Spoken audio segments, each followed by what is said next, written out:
Episode, is it 14? 14. Holy cow, we are just buzzing through these episodes. I remember we were just talking about doing this.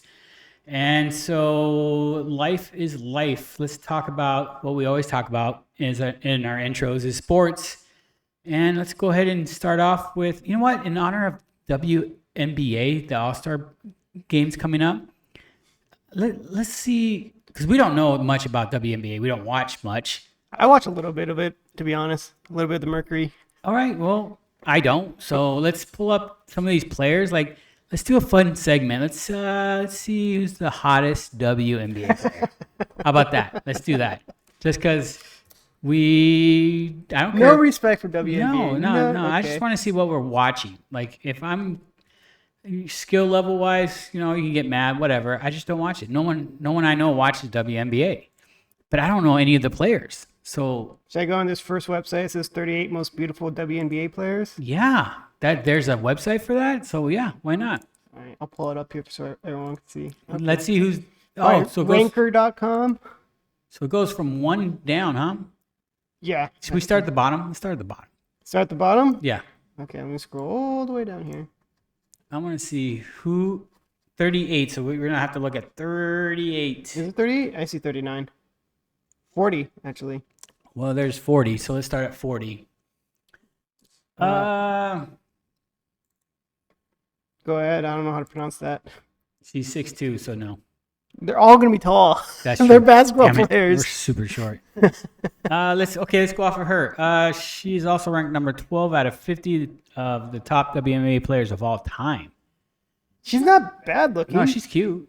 Number 40 on this list. 40 on the list. So that only means it's only going to get better. So, she is cute. I'll give her that. Yeah. I mean, come on. I'm just short. Oh, she's cuter than that chick. Like, no. This chick, maybe this picture doesn't do her justice. Yeah, maybe it doesn't, but she doesn't look better than 40. No. Yep. Okay, number 37. She's cute. Jackie Young. Yeah, Jackie Young's cute. Right. How about this for people listening? The people who are complimenting will say their names out loud. Yeah, Jackie Young, you're a cute one. You're ranked Jackie. 37, Jackie, just so you know. You play for Washington Mystics, shooting guard. She went to Princeton, so she's probably smart. Probably smart. All right, we got Tiffany Hayes at 36. Well, you said her name, so she has to be. She's cute. She's cute. You don't think she's cute? I think she's cute. I mean, so far so good. WNBA players. She plays for Atlanta Dream. I know some she's people ranked like 36. I know people like to bash on WNBA. I'm not gonna say her name out loud because I don't. 35. Skip. You play for New York Liberty and you're a center. Now. Maybe the picture doesn't do her that justice. For this lady, she's from Belgium. Julie's cute. Allman. Hot body though. Julie Allman. She's at the beach with her hair back. You can't really tell. But she's cute. 33. Looks high maintenance to me just from that picture. Probably like fake hair. That's super bleach blonde. Yeah, height maintenance. Yeah. Skip. Ooh. Not bad. Melissa Smith. Actually, that's pretty good. Number 32. What am I talking about? Yeah. She plays for Indiana Fever. She's a power forward from San Antonio, Texas. She's an American. She is definitely cute, don't you think? Yeah, she's great looking. She's ranked 32, so there's going to be a lot more. And these aren't our rankings, but she looks like your neighbor. She's not. I'm not saying she's hideous or anything. Okay, she looks cute. She's. Do we not just Kayla McBride? Yeah, I would say her name. Kayla McBride's cute. She's a guard for Minnesota Lynx. She's from Erie, Pennsylvania. I mean, she's cute. I mean, and when you say cute, like, yeah, she's good looking. Beautiful smile, by the way. Fake eyelashes, I see right away. Well, yeah, of course, but not my style. Is it your style? I don't want to. No, I'm not. I'd say pass.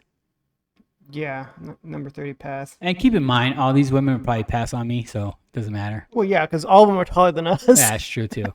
No, I feel like she was on this list already. Or was it someone else like the same name, kind of?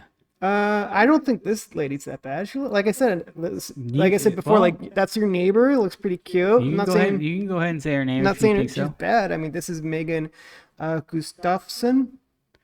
Yeah, I might have she's butchered that plays last for name. the Washington Mystiques, power forward. So if you're Oh, their listening, Instagrams Megan, are. Danny is not married yet, but he's taken. But Uh, I I dig. dig this next Yeah, one. Chini Agwamiki plays for the Sparks. Yeah, she's cute. From Tomball, Texas, power Agu forward. Mike, maybe. Almost sounds like a Yeah, beverage. she's also ranked 26 out of 103 best current WNBA players. Hmm. Yes. No. Uh, what in the Wakanda? Yes. That's no. That's a no for me. No. Yeah, Okay. 27. Sorry. Oh, plays for the Mercury too. Okay. Okay, we can't say anything else besides that. Um. No, not mine. Not number 26. No. Okay. 35. Maybe she's cute. I mean, I'll say Chelsea Dungy is cute. She is. Yeah. Plays for the Dallas Wings. I mean, she's a looker. Like if you saw her out, you'd be like, yeah, she's cute. Yeah. Yeah. Yeah. No, No, not number 24. I don't no, know. Thanks. 24. Lexi Ooh. Hall. Wow. Look at that hot body. Wow. Danny just said you have a hot body. She's cute too, though. There's a nice smile. Really cute one. Indiana Fever shooting guard. She's from Liberty Lake, Washington. Yes. Okay. Keep in mind, Danny, you gotta pick your favorite after this too. Oof. No, sorry. What's wrong with her? Number 22? Yeah, okay. I'll say her name. Sue Bird's not my cup of tea. Why not? She looks good in that photo. For you, yes. She's just not my cup of tea. Okay. But for Danny, yes. She's cute. Charlie Kohler is cute. She is a center. Wow, This is so very she pretty. is really tall then. She's very pretty. She's She's a very center pretty. too. Wow. Yeah, Probably the hottest, tallest one then. Yeah, it's probably Dallas Wings. She's from Texas. She's very cute. Charlie. I might start watching WNBA games now, I mean, just from this list, and we're not even real, halfway real done. quick, people bash on it too, and I hear all my friends bash on it too. It's just, what is it? Is it because of the women? It's just Yeah. women playing? Yeah, Yeah, but they're not going to be as good as men. of course not gonna be as good. But that's like to me, like women's soccer. We watch women's soccer because we know there's gonna be hot chicks Well, playing. I mean, there's a lot of hot chicks play soccer. Yeah. But for me, it's like sometimes like it's like the first 5 minutes of watching a female sport, especially if I haven't been watching that team. I just want to see the hot chicks, and then later it's like, hey, that's a good play. Yeah. Hey, they're doing pretty good. I'm going to pass on 20. Wow, really? I think she's really Well, cute. you might as well say your name. Carlene Samuelson. Okay, can we see your Instagram account? Because I just right there, it just doesn't do it for me. She looks cute, like the Let's girl see. next door kind of vibes. Yeah, I think I she's might have to cute. change my mind. Yeah, you're right. Yeah. Okay. Well, You let her. change your mind. That's okay. You can always Sorry. change your mind. It's that picture didn't do it justice. Yeah, I probably could say the same for the other chicks, right? Yeah. That their first picture. Oh, she's one of my all-time favorites. What, you follow her now or something? Yeah. How do you know her? Candace Parker's she's good. She's actually very talented, very good for a player, but I also think she's really cute. Like she's really very cute. beautiful in this picture too. She's a very attractive See, young we came lady. into this thinking this would be funny and whatnot, but there is a lot of attractive women in the WNBA. It really We're probably is. losing subscribers right now as I speak, but yeah, but look, she plays for Chicago Sky. She's from Missouri. She's a power forward. I remember watching her in college, and I was like, she's good. I think she played for LA for a while too. But I've watched her. Yeah, like she's very talented, I'm gonna scroll but up. she's very attractive. Like she is very. She might be my number one, to be honest. Like I think Candace Parker? she's. Yeah, Okay. if I was single and tall, I'd be hitting her DM 100%. But she is very, very. I mean, look at her. She's very. Oh, she's attractive. beautiful. Let me look at her Very Instagram beautiful. real quick. I might just follow. Might as well. Come on, Instagram. Oh, I think I've seen her on some commercials, right? Yeah. That makes sense. Hugging Shack. Who's this chick? She's that chick is dating Waller from the Raiders, or I forgot what team he got traded to, but no, Candace Parker's. Yeah, Candace Parker is She's very very, beautiful. very, She has very 1 million followers. Hey, that's pretty good. 1,000,001 now with Danny. All right, next one. No, No, no. not for me either. This lady looks like your typical girl who likes F1 at the bar. I could totally see her at the bar. Lauren Cox, just say her name. She's cute. Yeah, she is cute, right? She's cute. She's very pretty. I know this lady for sure. Ooh, Candace, you have competition. This is Sophie Cunningham because she plays for the Mercury, Okay. and you'll see her commentating in the Phoenix Suns Suns games, games. yeah. Right. Same age as Candace. And yeah. No, she's 10 years younger than Candace. Candace 86. Yeah, she's 96. so she's 27. Sophie Cunningham. Yeah, I'm not doing math today. So, Well, I just saw the year she's born, 96. So she's she's American. 10 years younger than me. No, but she's very. I find her very pretty. Maybe because I see her all the time because of the She's Suns. ranked 14th at 103 as the best WNBA players. So she's a top 14 player. I think after Diana Taurasi's out of the Phoenix Mercury for good, I think Sophie Cunningham's going to be the face of that franchise. Because I think she's good watching her play. And What of about course, Brittany Grinder? No. No? She's lost a step, huh? She's not as dominant as she used to be. No, she's still really good. I think so. I think she's still really good, but I think it's just personality wise, especially with just like how she went from like attitude towards America, then she gets captured in Russia, and then U.S. sacrificed a lot to get her, and now she's probably like more appreciative of America and freedom. Wow, Sophie Cunningham, she's ranked 16 on there. So we got to see if there's 16. there's 15 other more attractive. Okay, we'll see. Okay. No. It's right there. Hard pass. No, so 15. So How is 15 15 there. hotter than She's Sophie? not.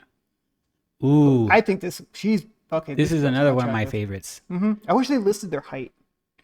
It doesn't matter so much, at least a foot This taller than is Elena Deladone. she's a small forward, so she might be 5'10", So low 6. Elena Deladoni. She's from Wilmington, Delaware. She is a small forward for Washington Mystiques. 100% on my list. So she's top 3 as of now. okay. I already said no. I'm saying no. Let me double check her Instagram real quick. Again, just, you know. Is it the picture? No, No. not for me. Where's she from? It looks like she might be a foreigner. She's okay. I'm not saying she's bad looking. She's not bad looking. She She's just not says not bad on my looking. list. She's from New Jersey. Keep in mind, I'm no Definitely prize piece myself anyway. Definitely no. No. No. No. No. Why are they higher than the other chicks we said yesterday? Oh, no. Why is she 10? That's, yeah. Well, That's what's her face. no. Is it? No, I don't think it is. 'Cause Okay. It's not. I know you're talking about the LSU chick. It's not, because It's I'm not looking her? at Okay. her stats right here. She's not. Okay. Nope. No. Maybe she is cute, but she doesn't warrant. Not that she doesn't warrant, but Well, she's not bad. she's not bad at all, to be honest. I'm not saying. Since I don't know about I can't number pronounce her 9. name, so skip. Satu Sabali. Yeah, she's Okay. cute. Yeah. No, Not for me. I can see some guys who a lot of just, guys probably, not me. Yeah.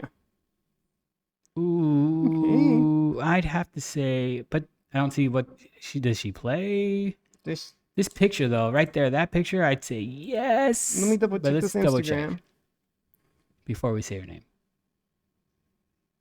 Okay, I'm gonna say yes. Yeah, I'd have to I say, say yes. This is Olivia Nilsson Ododa. Yeah, Yeah.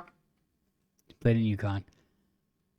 Okay, I have to say yes because she plays for the Mercury. She's a point guard from South Bend, Indiana, Skylar Diggins Smith.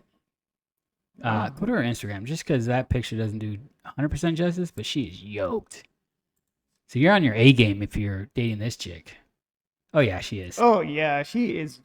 Damn, Skylar's like very good looking. very good looking.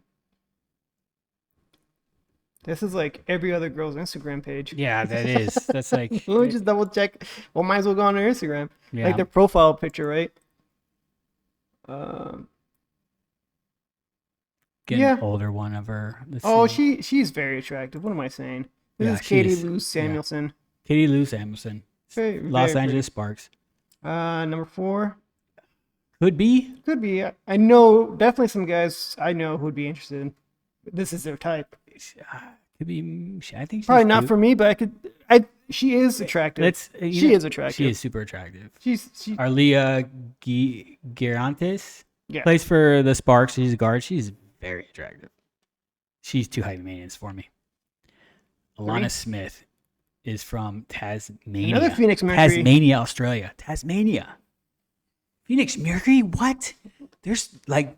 Are we just not going to the games? Apparently, Phoenix Mercury is stacked on. Dude, I think the Mercury just got 2 more fans. I mean, if you like minus Brittany Griner, but all the other women there are pretty hot. What? They had Sophia Cunningham, Skylar, and now Alana Smith?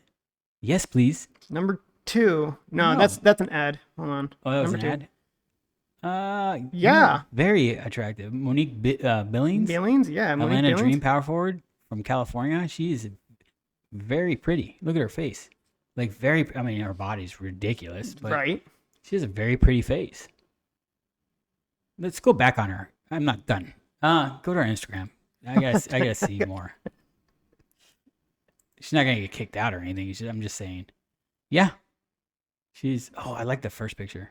This one here? Yeah. She's a very attractive woman. Do you like women who have decent arms like that? Yeah. Me too. Tone like that? Yeah. Mm-hmm. I'm not saying like bodybuilder or that anything, first but like, picture they clearly go to the gym and work out. Yeah. I like that. She's very... She is attractive. She's very attractive. Very attractive. Oh, yeah. Number 1, I don't know if this picture does it justice. Well, let's just... Lexi Brown, Chicago Sky. I'm just going to say her name because whoever did this list says Lexi Brown's the hottest chick. Yeah. Okay. This picture of her... She might be our height. Looks young. She's very cute. Wow.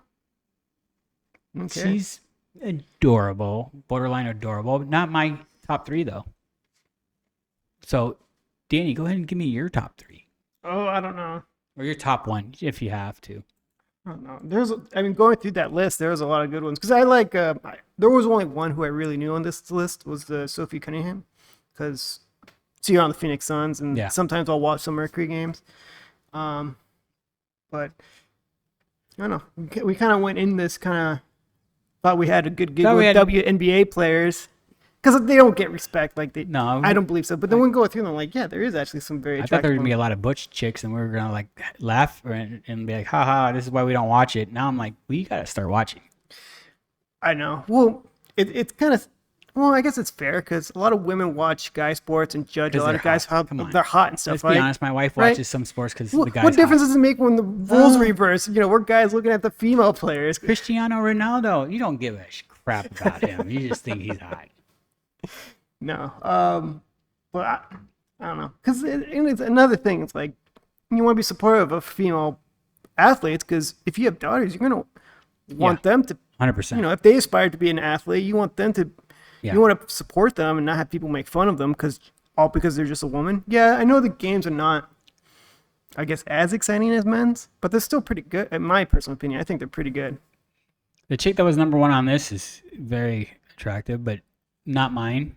I think I'd have to go Skylar 3. Because I think Skylar's just ridiculous. She'd be my number 3. My number 2, I think it's a tie. Because Sophie just went up on that list as giving Candace. Sophie's cute. Ooh. But Candace is like my favorite. I don't know. I think it's tied between Candace and Sophie. It's because Sophie Cunningham is like the face of the franchise. I think she's really... she wears number 9. That's my number. I think she's very pretty. Look at that second picture. Yeah. Oh, she always has her tongue sticking out. Yeah. Yeah, for WNBA, that's... Because, other sports like soccer, there's a lot of attractive women in soccer. Oh, my God, yeah. Or football, sorry. Football, yeah. I follow the women's team on Barcelona, and there's some very attractive Spaniard chicks on that team. But, no, I think Sophie just is... either 2 or 1B or whatever, 1A, 1B. Do you think that the reason why women's sports get a lot of crap on is because a lot of the players there are lesbian versus in men's sports, there's barely any gay men in there? I think that plays a factor. I think that plays a factor too. That plays a factor because... there's people who are very anti-gay, so they're not going to want to associate with it. I mean, why do I care? It's like, you're good looking because... You're not going to look at I'm me. sure you don't care about it. Like, Yeah. it's not a variable whether the person's talented or not. But for a lot of other people, I think Yes. that is a variable that prevents them from wanting to watch the sport and support it. You know who I think it is? It's like the single guys that think somewhere in their mind, oh, if I had a chance, which you would never have a chance. But no, it doesn't bother me if I'm sure some of these ladies that we thought are hot probably have a significant other that's a lady. Yeah, half the pictures we saw on Instagram, they had Yeah. their kids and whatnot. So I don't know. I think it comes back down to skill level. Are you entertained watching the game? I'm going to start watching Mercury games because a lot of these chicks. Tickets are cheap Yeah, if you go there. I might I'm sure go it's a to a good game. family time to go there and watch them Yeah. because they really don't get support, even when they're a playoff team as well. I think VetTix has them for free. Oh, VetTix? Oh, Yeah. I could look them up, huh? Yeah, we can go for free. If I get them for free, might as well. Just Yeah. enjoy a game. So we'll do that. We'll watch, a WN. You know what? Let's go You'll watch. probably see a Suns player there anyway. Let's go watch a WNBA game and then talk about it. See the experience? The experience. All right, that's a good The judgment call. Suns games are awesome because of the entertainment during Well, one thing breaks. with the Suns has is that they fill up the crowds and you feed off each other's energy. The energy's high. So we'd have to take that out of the equation to just watching talent and enjoying the game and supporting the team. Yeah. And seeing the plays in person versus TV. Yeah. I'm not even going to tell my kids what we're doing. We're just going to show Just show. up. Because they're going to be like, are you serious, Dad? I'm like, yeah. I know we've been on WNBA for like a good while. Should we just move on? Yeah, let's move on. Bye, Sophie. All right. This is kind of not big news, but this is kind of cool news that I want to see happen. This changes the dynamics for the Suns if this happens. If Bol, he's 7'2", free agent, Manute Bol's son, he's not the greatest, but he'd be a great rebounding machine here for Phoenix with Ayton playing the four, playing a forward position, taking a lot of pressure off of him. I think that would be amazing because then you'd have Bol at center, you have Beal and Booker at guards, and then you have Durant and Ayton at the forward position. That's really good. Hopefully, and I say this, hopefully no one gets injured, right? If someone gets injured, it ruins the dynamic, right? The Well, who rotation got injured sucks. during the playoffs? Yeah, well, he's not here anymore. And Ayton got hurt too for a little bit. yeah, for a little bit too. I was Yeah. going to mention that too, but You still have to have a bench then, and you got to figure out. We got Eric Gordon, though. It's going to rotate at guard, so that helps out. Then they have a couple other forwards that are, rotate out. We still need another strong forward, I think, before, free agency is over. But maybe get another, I don't know. If you have, I don't know. I don't know if Bol's the answer, but it would help out. And Ayton plays the four, and then when Bol sits out, maybe put Ayton back at center. I don't know. so he's not confirmed if he's going to be with No, the he's Suns, not. but there's a lot of rumors about it and that there's a good chance. So probably next week, we might get an update for that. But I'd like to see him. I think he'd be a benefit for the team. Well, that whole division's tough. It is tough. So they need to bring in. I mean, the Suns bench sucks right now. It is empty and lonely. So they need to get some names. They need to get some players. Eric Gordon's a great step, but you got to get another forward, and you got to get another center. Yeah, and unless you use the center that we have now, which is fine. But I personally Mike? thought Bobo was going to be a bench, but if he's starting he'll start. and make Ayton as a forward, It just makes them that much tougher because you need both of those guys rebounding against Golden State. Golden State's going to look good. Watch. They're going to come out. And then you got Denver, too. Joker's legit, so you need to be able to stop Joker. that's part of their strategy. Is like, how do we beat Denver? That's exactly how. You get two big men on Joker trying to out-rebound him. So that's how you do it. It's a good move. I would agree with that. Let's see. Anything else in the Suns or Well, anything no, else in sports? It'd be interesting to see what happens with Beal. How he's used to having the ball and taking shots, and now everyone knows this is Booker's team. This is Booker's team. Yeah, you're right about that. 100%. It is Booker's team. So how does everyone respond? Because Booker's the guy that gets double teamed a lot, but when he passes the ball, who's going to take the shot? Or do they just get it so they could pass it back to him? Well, I think Bill knows that it's Booker's team, right? So And Durant's cool about it. He's like, no, yep, it's your team. I'm just here to help. And he is getting older, so hopefully a Durant project works out because Suns don't have any picks till like 2032 or something like that, which is crazy. Mm-hmm. But we'll see. So that's all we have for the Suns. Stay on sports here. Let's talk about this dude. So we were talking about Skip Bayless, and I had no idea he's 71. He looks great for 71. Wow, 71 years old, and he's a total heel though. Like him and Shannon Sharp used to go at it, and I'm not 100%. I don't understand what is going on because I didn't know that he's taking time off from Undisputed. Mm-hmm. And I think Shannon Sharp quit Undisputed. So I thought it was Skip. I don't know. I'm confused about who's leaving who because I figured it'd be Skip because looks like he's in retired age. yep. Oh, there you go, right there. It says taking hiatus to find Shannon Sharp's successor. So maybe they're gonna interview some people and try them out and see who's gonna be Skip's. Well, they had really good debates. They had great debates, Mm-hmm. but it always made Skip to be the bad guy. Maybe it's just I don't know. Look at that. He just signed a 4-year, $32 million extension. That's a lot of money for Skip Bayless at 71. Mm-hmm. Wow. So he's doing something else. Wow. He's doing First Take. Okay. No, it said Stephen A. Smith. Oh, okay. Yeah. Oh, to reunite him with it? Okay. Oh, were they together? Oh, interesting. Interesting. So I wish him luck, man. Yeah. Like, hopefully they find a good replacement for him. I liked Shannon Sharp on that show too. He was good, but oh well. What's next? I'll pull this up. Al Pacino becomes a dad again at 83 years old. He's gonna die soon.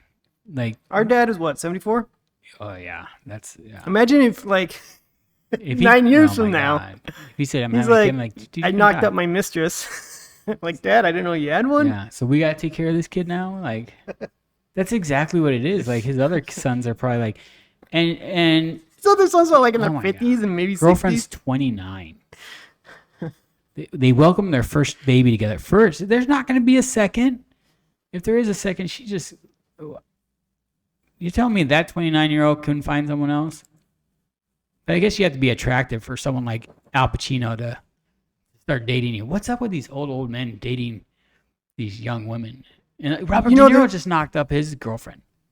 I'll look that up. Yeah, look it up while I talk about good old Al But Pacino. I mean, on what you were just saying, there's probably an agreement, right? I'm old, I'm about to die, and I'm rich. I want to have a good time with a young female. I'm so loaded that you're gonna get a piece of the pie.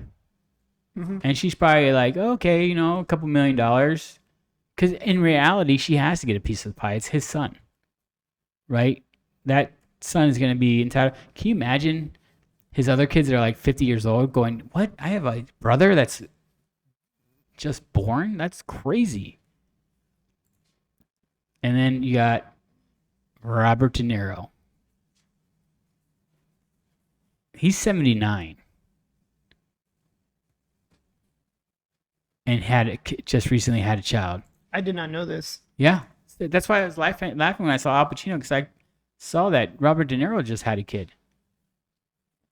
Advertising drives me crazy. It kind of sucks for the kids though because what you go to first grade, you find oh bring your dad to work. Well, he died. If their dad is still alive. They'll be like, oh, he died.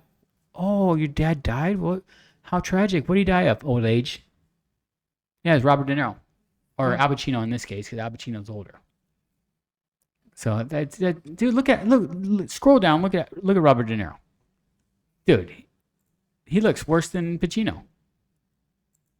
Oh no, man! Like, Al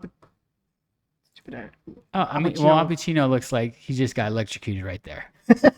That hair is just out of control. Like, dude, think about it. They have old man smell. Oh, that old man smell? That old where it's man like smell? near death? Yeah, it's near death. Yeah, death is creeping up. And that chick, look at that necklace, Chanel necklace. Come on, she's living the dream. I mean, she's probably like, I just want to retire. Never want to work. Yeah, she just doesn't want to work. Doesn't want to work. Like, I'll just get. But you're taking on a kid though. Like, I don't know, man. You're taking on a new life just because you want money. You never want to work again. Oh, that happens a lot. Like the chicks that chase NBA players and athletes, that's all they want is they want to have a baby, so they have 18 years guaranteed income. Mm-hmm. And athletes pay, it's a lot of money. It's not like you're getting knocked up by a plumber, right? You're getting knocked up by a millionaire. So you're going to get a nice chunk of that paycheck every year for the rest of your 18 years. Yeah, I mean, the women are thinking for themselves only. Yeah. They're not thinking about like how the kid's going to grow up, broken family, anything like that. It's just mom, I only exist because my mom doesn't want to work and wants that money from my dad. It kind of sucks for the kid because knowing that you probably have a really cool, loving dad who probably wanted to stay with her, and she's like, nope, I have what I wanted. I don't want you. Mm-hmm. And then starts dating her ex again or something. You know that happens. And she's like, they're both living the dream off this child, and the child's like not a burden, but the child's thinking in the back of mind, my mom has her lifestyle because of me, because my dad is paying for me. That would kind of suck, don't you think? Like knowing that. Yeah. That your lazy mom is choosing her lifestyle because she wanted, and they're chasers. So if anyone says, "Oh, that doesn't happen," that happens all the time. Oh yeah, I mean, a lot of these athletes there's songs about it. Kanye wrote a song about it. Like there's these chicks that just are chasing, just want a kid. Yeah, they're poking holes in condoms on purpose so they can get a kid. I was gonna say, like a lot of these athletes that get preached and taught, like, careful with these women. I know you're young, you have money. But there's women out there who are intentionally trying to get knocked up because they know they'll just straddle you for your money. Exactly. Anchor you down. You have their kid, now you have to pay child support, and child support is based off income. Yep. And that's enough income to support her child, and you're never in the picture. Well, there's a lot of athletes that stop playing, right? But they're still getting charged that super crazy amount of child support, right? And also, like, I don't know how they come up with the income, because athletes, they only see a quarter of what their contract is, because you got all these other fees. You got taxes, tax the crap out of you. I think it's like 40%. Not just that, but you're also getting taxed by your agent, your publicist, PR. All those people are taking a chunk, right? So the real money is endorsements. For these guys, like they have to get the TV money, the local endorsements, the cell phones, "Let's Go" Hurts with Tom Brady. Like that's the stuff you have to chase on your own. Of course, your publicist will help you, but your agent, everyone's taking a piece of that too. But you got to get income somewhere. You can't just do it off your salary. So that's a scary one for our athletes, like, because you're losing money, but. I mean, again, for the kids, like, your dad's. I mean, you're gonna grow up rich, so it doesn't matter. It doesn't matter. Yeah, it does matter because you're not gonna have a dad after a couple of years. Come on, De Niro's 83. I mean, not De Niro. Pacino is 83. I love Pacino, but he's 83. How much more Al time? Pacino and his girlfriend, who's 29, is it? What are the chances are that it's genuine love? No. I 99.9% it's not. Probably for him, he's like, oh, cool, I got a 29-year-old. Well, yeah. Well, it might be a contract kind of thing. Like, oh, no, why would you? I don't know. Why would you date someone that young? Well, if I'm 83, I mean, I guess you could say a lot of guys at the age, they always strive for younger girls, especially if they're way single. young. I mean, that is way too young. Yeah. Why don't you go for 45 or something?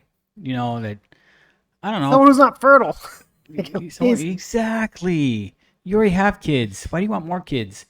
You don't get to enjoy those kids. That's the problem, right? You're 83. You're too tired. You can't hold them. You're not going to their first soccer game.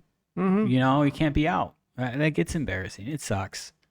Yeah. I feel bad. I 100% feel bad. Because now who's going to be his real father figure from that? Because it's not going to be Al Pacino. He's going to be dead soon. My son was at it was a basketball camp long time ago. at a Mountainside Fitness at a basketball camp in Gilbert. And, you see the parents there and stuff, which is cool. There's this, I thought it was the grandpa, this really old guy. And this lady that was there, I thought was the daughter, all dressed up in Gucci and like really expensive stuff, right? Mm-hmm. But I heard her talking. I'm like, this lady's not educated. So she's probably getting money from her dad. And, the grandpa's there watching the kid, blah, blah. And then she showed up one day with some younger dude. And I was like, oh, that's probably her husband. And then I find out, oh, that's the ex. Because I talked to the old guy. And he's like, oh, yeah, this is my son. I'm like, what?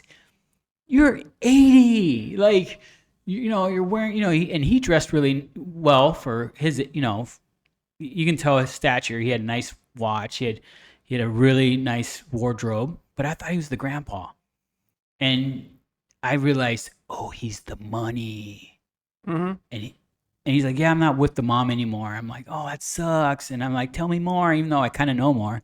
So he kind of like was telling me his story and stuff. Oh, yeah, we broke up right after we found out she was pregnant. I'm like, of course.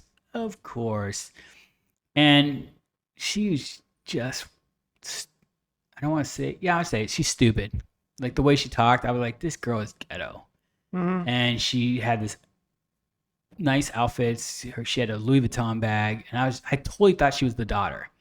But that was the scenario. He knocked her up. He asked to pay for her. Real nice old guy. I hope he's still with us. But it happens in not just movie stars and athletes, but like regular people, that have money.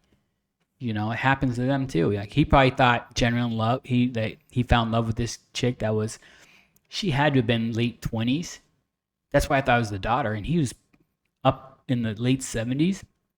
And then you find out they created this child. Poor child is not going to see his dad too much longer, probably. And, it happens in real life too. It makes me wonder, like, what's going on when you feel like in your 70s. Okay, you're probably alone. You don't want to be alone anymore in your 70s. Are you going after the young woman hoping to find love, or like I just want to have fun before I die? Because I feel like if you're looking for love and you're old, you probably want to find someone who's also alone and older age too. I have a buddy of mine, the same thing. Like his dad was going through that, and his dad was with a really, really young woman who now is 40, and they divorced. As soon as her daughter turned 18, they divorced. So she used him as pay for me and my daughter. She got a full ride scholarship. I forgot what college. So she didn't need him anymore. They got divorced. She found a guy right away. Oh my God. Like right away. So I 100%, she had this premeditated. And then this is one of my good friends. I don't want to say his name. And he's always like telling me the story of his dad. His dad's always still trying to date younger women, like really young women. He's 70 years old. He's trying to date young women again. And he's like, dude, date someone your age. He's like, well, if I date someone, even if she's 50, she's not attractive because she's old. And we're like, dude, you're old. Like, what are you talking about? Find someone that you can have a relationship and companionship. At 70, you're probably prioritizing sex over love. Yes. So you must have sex with the young women. And it's not going to happen. Mm-hmm. It's not going to happen. It's just so crazy to me. It's just not going to happen. So he's, I see him every once in a while, and he's still single. I talked to my buddy about it. He's like, yeah, he's still, by himself, and, he's trying to find a good woman. He just doesn't want to date someone near his age. But it's crazy, especially the extremes people go to not work. Yeah, he's not a bad-looking guy. For 70? For 70, yeah. He's in great shape for 70. It's just he wants young, like a late 30s, early 40s woman. Goodness. I mean, just go to 50. You can totally find a 50 someone in their 50s. There's a lot of hot 50-year-old women. Mm-hmm. Like, what the hell, dude? Now that you have like all these dating sites at the palm of your hand, like, just date someone your age. Mm-hmm. He's not a bad-looking guy for 70. Get a 60-year-old woman. Just find companionship. That's what I would feel like. Well, that's what I was trying to say is like the companionship. Like, what do you prioritize, companionship or the sex? I know what it is. And it's just like any other time that your girlfriend breaks up with you or whatever. You want to trump her, right? You want to be able to say, look what I got. Oh, upgrade. Upgrade. Look, oh, you dummy. Look, I still got someone younger than you. That's silly. Well, yeah, at that age, like, it doesn't matter. That's silly. How You about should find happiness? prioritize. You should prioritize how someone makes you feel. Yeah. Like real love, true love. Yeah. Find happiness and then worry about that stuff later. Because right now, like, at that age, like, your time is ticking, dude. There's people who have high preferences in their dating lives. Again, we talked about this earlier. It's happening in real life. We have people that we know, like they have a certain style or a certain preference of a person, and you try to introduce them to someone that you know is a good person, but they don't meet their height requirement, right? Like a lot of women, which is crazy to me, if your height starts with a 5, they're out. Right. If you go on Tinder, you'll see a lot of the profile says if your height starts with a 5, swipe, what is it, left? Or don't even bother. Well, I don't know. I've never. It's been a while since I've been on Tinder, never but been yeah, on a lot Tinder of or a lot of anything women like will say, "I don't date under 6 foot." Yeah. I'm happily married. Been married for a long time. Like me and my wife met in 2005, and I've never had to do those dating sites, so I'm happy. I met her at the gym, the old-fashioned way, and happy ever since. Man, got 2 kids. Like she's great. Like It just sucks being single in your like late 20s or 30s right now, especially when you're dealing with like these women who have high preferences, and all they have to offer is like their booty shot pictures on Instagram and maybe a kid. You know, and it's booty just- shot pictures. I'm like, you're attracting sex. I know women who do those look at my butt pictures like, You're- are you a valuable woman No, you at just that want point? sex. Or you're saying, hey, look, I'm so hot that you're gonna support me. I deserve a high quality man. Look at my butt. But What do you have to offer? Do you have a good personality? Do you have good hobbies like that we could share together? good We guys could are have not looking for conversation. Are that. you educated? You know who's looking for those booty shots? The guys that want one night stand, a hit and run. Oh, sure. And then women get mad at those guys. Be like, you don't value me. I have a There's buddy. no good guys out there. I have a buddy who used to go on this thing called Plenty of Fish. Would meet girls, and he would spend his lunch break going on a lunch date with them A lunch date to see if he wants to date her later on as well. And he'd go and dress up and make it look like he's some kind of like big shot. And he'd come back and be like, "Look at this chick I just had lunch with. I'm going out with her again tonight or tomorrow night." And then he'd come back, "Look, I hit it. Boom, knocked it out." And then the following week, I'd be like, "Hey, you and that chick want a double date?" He goes, "I'm not talking to her." I'm like, why? Ah, she sucked. I'm like, oh wow. Like, it's just guys are programmed like that. You see a booty shot. The only reason the guy wants to hit you up with that booty shot is because he wants that booty. He's not going to value you as a person because he sees that you're attracting sex, and then he's thinking, well, how many other people have you had sex with? Besides me with that booty shot.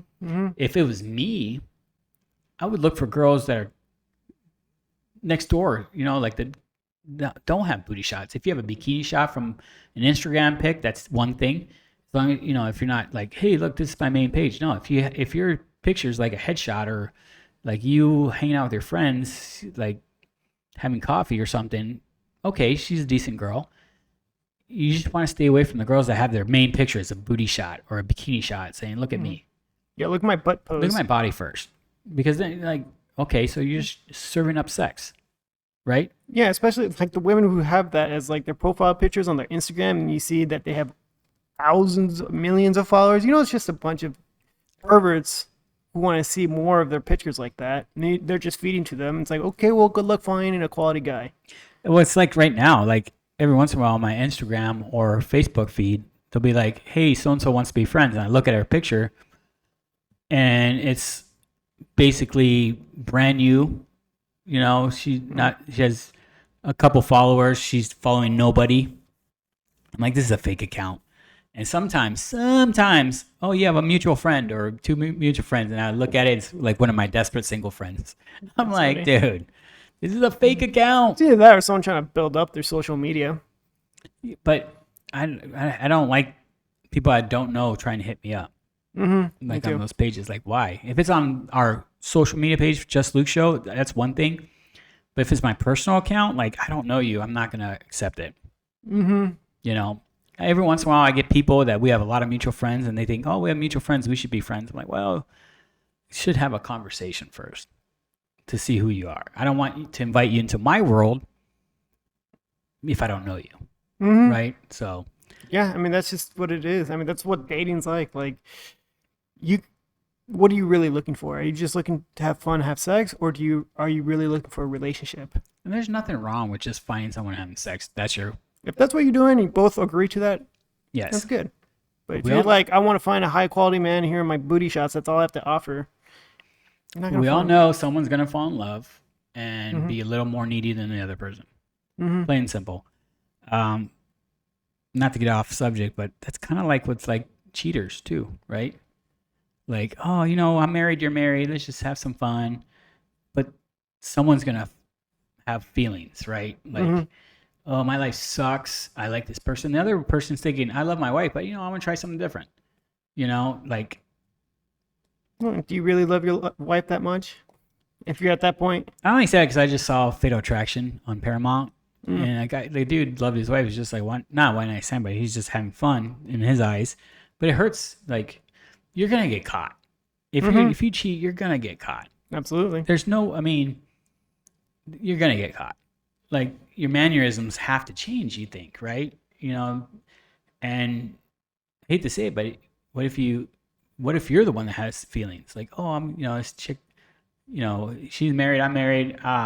We're just gonna have fun. But then when you're like, oh, I really like this girl, do you really like her? Is it because it's new? Yeah. It might be because it's new.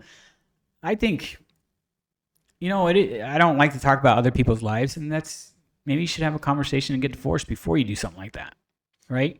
Especially Mm-hmm. if you have kids. I could never do that. Never do that.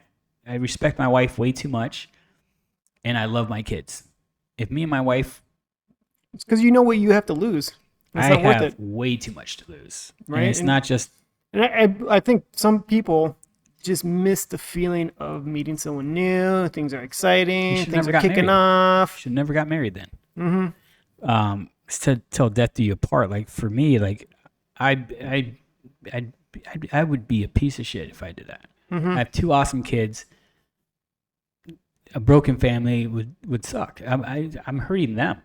Yep. If I did that, I'm not cheating on my wife. I'm cheating on my kids too. Right. Hurting their future and the household. It's not something that I want to have for an example for my kids, No. right? Like Nope. our parents stayed together through thick and thin, and that was my example, right? And me and my wife don't really fight. The only time we fight is what are we watching or what are we having for dinner. That's pretty much it. I see some of my friends fight. I'm like, holy cow, you guys talk to each other like that? Like that's insane. But Out and open, it's just like oh my over god, small things, and it's just like a shouting match. Like, it's a shouting ooh. match at a restaurant or something. And you're like, whoa. Like, Mm-hmm. if I did that, my wife would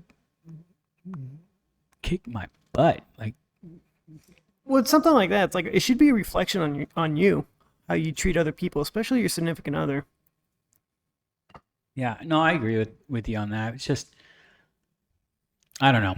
I have a lot of friends that give up too easy too on relationships and got divorced. I'm like, dude, you really like you have kids, but I've also had other friends that you have no choice but divorce. Mm-hmm. You got disrespected. Your significant other stepped out on you. But I know that one's pretty rough, especially when like the significant other steers away and starts cheating and whatnot. It's like, okay, this is not the right person. You got to get away from it. Were you here? I had a Super Bowl party a long time ago, and we found out one of our friends' wife was cheating on him. Were you here for that? No. I don't want to say his name, but his son was on his mom's tablet, and he's like, the son goes to the dad and goes, Dad, what is this? This just came in. And the tablet was connected to her iPhone somehow, right? He opens it up, and it was a dick pic. And he's like, what the hell? And so he's researching it, find out who it's from. And this is the day of the Super Bowl. And he confronts her on the way here to my house. They walk into the house. She stays in the house with the girls. He comes out to the outdoor bar that I have. And we're just kicking and talking. And he tells us, hey, this just happened. And he told us about it. And I was like, what? And they got divorced. They got divorced, and to be honest, it was for the best because he's happily married now. She's happily married with the dick pic guy. So, and it's some dude, and she's spending a lot of time with.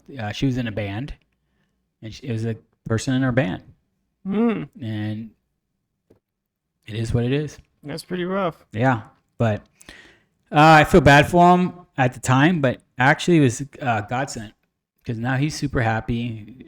His wife's really cute, but it sucks being like, because I still talk to his ex, not talk, but still friends with her.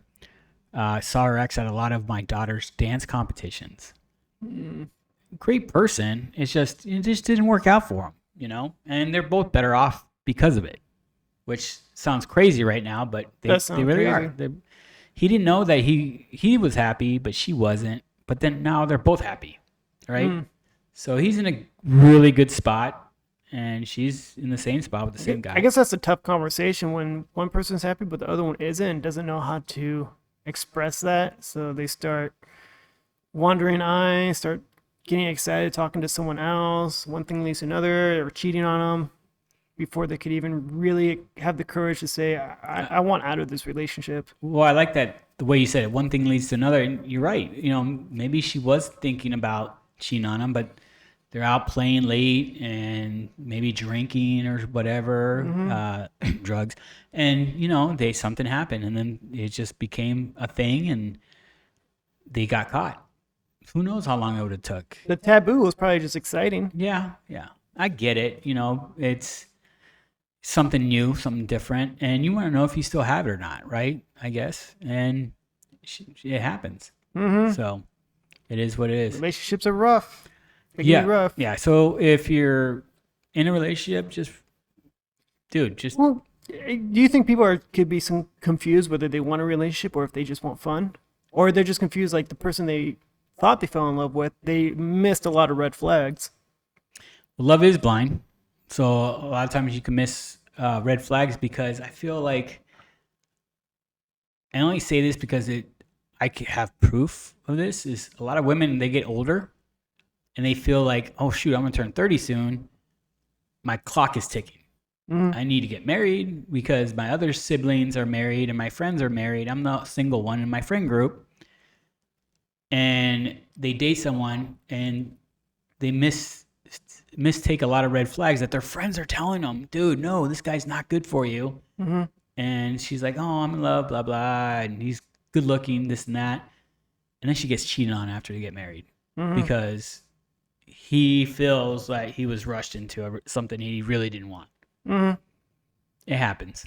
And it goes both ways too, right? I mean, I know a lot of women that married way young and they cheat on their husband because they got married before they were 21 and then, oh, I'm old enough to go drinking now, and it happens.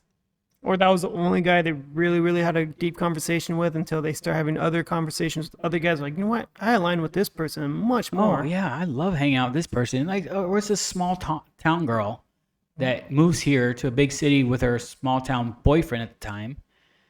They both go their separate ways, or one goes their separate way, right? They're working at a job downtown, and like, I really like this guy, and they dump their significant other. I see that happen a lot. That happens a lot. A lot of my friends on Facebook that moved here from like small podunk town in Wisconsin, and this is one of my friends that just happened. She knows who she is because she is a subscriber, so that's awesome. But she got married here in Arizona with him because they moved here from, and she put up with a lot of his shit, and then he fucking cheats on her. And when I say deals with a lot of his shit, he got fired because he got a DUI from his job and she was supporting him, and he had a lot of free time, and then he got a new job and then he started sleeping with one of the bartenders and it ruined her, right? That's pretty rough. It's super rough. And the love blind thing. And she was really cute too. She's super, like, she is the epitome of a country girl. Just, I don't want to say gullible, but just super nice. Doesn't understand, like, not that she's not from the city, so she doesn't understand that men are predators, right? She thought she had a good guy, didn't realize that he got a taste of the city life and city girls and was doing his thing. And, she had to go back home after the divorce and trying to pick up her pieces. Some of those red flags that people miss, both men and women, maybe it's just denial too. Or they're trying to be fixer-uppers. Oh, it's denial too. Fixer upper too. That's another thing. That's another category. Mm-hmm. I have friends too that are like, oh yeah, I'm gonna fix this. She has some flaws, but I can fix it. Does it make it exciting for people to try to be a fixer-upper? Yeah, because it gives you a sense that I did that. Okay. Right? To me, I never understood that. I'm like, why? That's a lot of work, and It's a lot of work. A lot of times it doesn't work. Because it's almost like real estate. You're buying something at a lower value, and you're gonna fix it up. and you own the higher value. Now it's a higher value. But what happens when that higher value understands it's a higher value and thinks you're low value, right? Mm-hmm. You fixed her, whatever it is, appearance, self-confidence, and now she's at this level that surpasses you because you stayed at the same level and she leaves you. That can happen. That does happen, right? So why do you want to get a fixer-upper if there's a chance that they might surpass you and find something else? Or the fixer-uppers, or persons that does a lot of drugs, and they try to fix them. What if they relapse though? And they relapse. There's a lot that relapse. Mm-hmm. Oh, we have that. We know of someone that relapsed, and it's just like, wow. It's rough, but Like, like you the knew that fixer-upper is just, most of the time, I don't think it works. You might have some stories where someone fixed them. Maybe they want that speech, like, if it wasn't for my significant other, I wouldn't be here, type of speech. I was doing this and that. He or she showed me the way. That work, was it really worth it? You have to really love someone and hope for the best. Yep. That guy at work that told me his story is kind of like that. That they both, when they were, in their younger 20s, late teens, they did, they've dated and did drugs together and stuff like that. But they both, turned early 20s, got jobs, got careers, changed it. They started having kids. They had 2 kids, and she relapsed years later. Mm-hmm. And her excuse to him was, oh, it's because he gets me. No, it's because you both do drugs and drink. Like, we've been clean for a decade, started our lives together. Like, we grew out of that phase. Mm-hmm. And she relapsed back into that phase because she met someone at work that was in that life. And she's like, oh, I miss that life. Oh, I'll just do a bump. And that turns into a bender. It turns into her not coming home. Mm-hmm. Like, it's bad, So he told me his story, and I was like, fudge, that sucks. And he's right now going through a divorce. It's messy. He's actually happy that they're getting divorced because he knows that she can't be fixed. Let me ask you something. We've all heard these people say, both men and women. I'll say men can't find a good woman, or a woman says, I can't find a good man. I think a lot of it is that there's plenty of good men and women out there. They're just not attracted to them. We're all flawed, period. We're all flawed, no matter what you say. I think men, it's harder. You have to be, I don't want to say alpha, but you got to be that top percent, right? 6 foot, whatever. Make money, be funny. Shredded abs, have money. If it's either from your family money or, you're self-made, but you have a nice car. Mm-hmm. That's what women, let's be honest, are attracted to first. The tall, handsome, funny, rich guy? Yes. There's not that many out there. But if you're that girl, you have to also bring, the dude is smart, and which he probably is, or has his mom or sisters looking out for him, you gotta bring something to the table. You can't have that first dinner at the family and being like, oh yeah, I didn't go to college. Oh yeah, I work at Mac. Nothing against that. But I'm saying if you're trying to get the tall, funny, rich guy, you got to bring something to the table. Mm-hmm. Period. That's how I feel. But then again, I'm not 6 foot. Keep in mind, that guy has options too if he's a tall, handsome, rich, funny Tons guy. of options.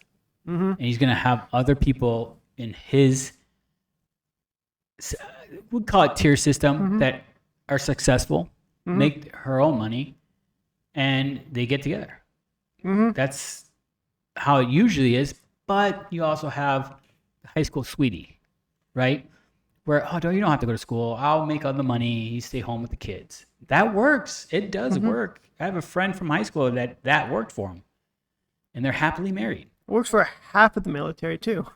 The military guys, because there's a lot of divorce in there too. But There's those so much divorce and cheating in the military. Like, oh my god. But there are some that make it through, where it's like out of high school and let me go to the military. Because they come from small towns. Yeah, and they make it together. If you come from a big city, it's harder because that girl has options. When you're gone, and it happens all the time, she's cheating on you. Let's do the opposite, because we went with the tall, handsome, rich, funny guy that women want. Let's go with what a lot of guys want, right? Very attractive woman, young and fun. in shape, Oh yeah. definitely in shape. And so the guy needs to look in the mirror and be like, what do you have to offer? Do you make a lot of money? Do you have good character? Do you have good hobbies? If it's just like, I just sit at home and play video games all day, You're not getting anything. you're not getting anything. You might get the high school girl in high school, but You not gotta college. remember, these women are gonna regurgitate this to their family and their friends. Like, oh, he does this for his job. He has these hobbies.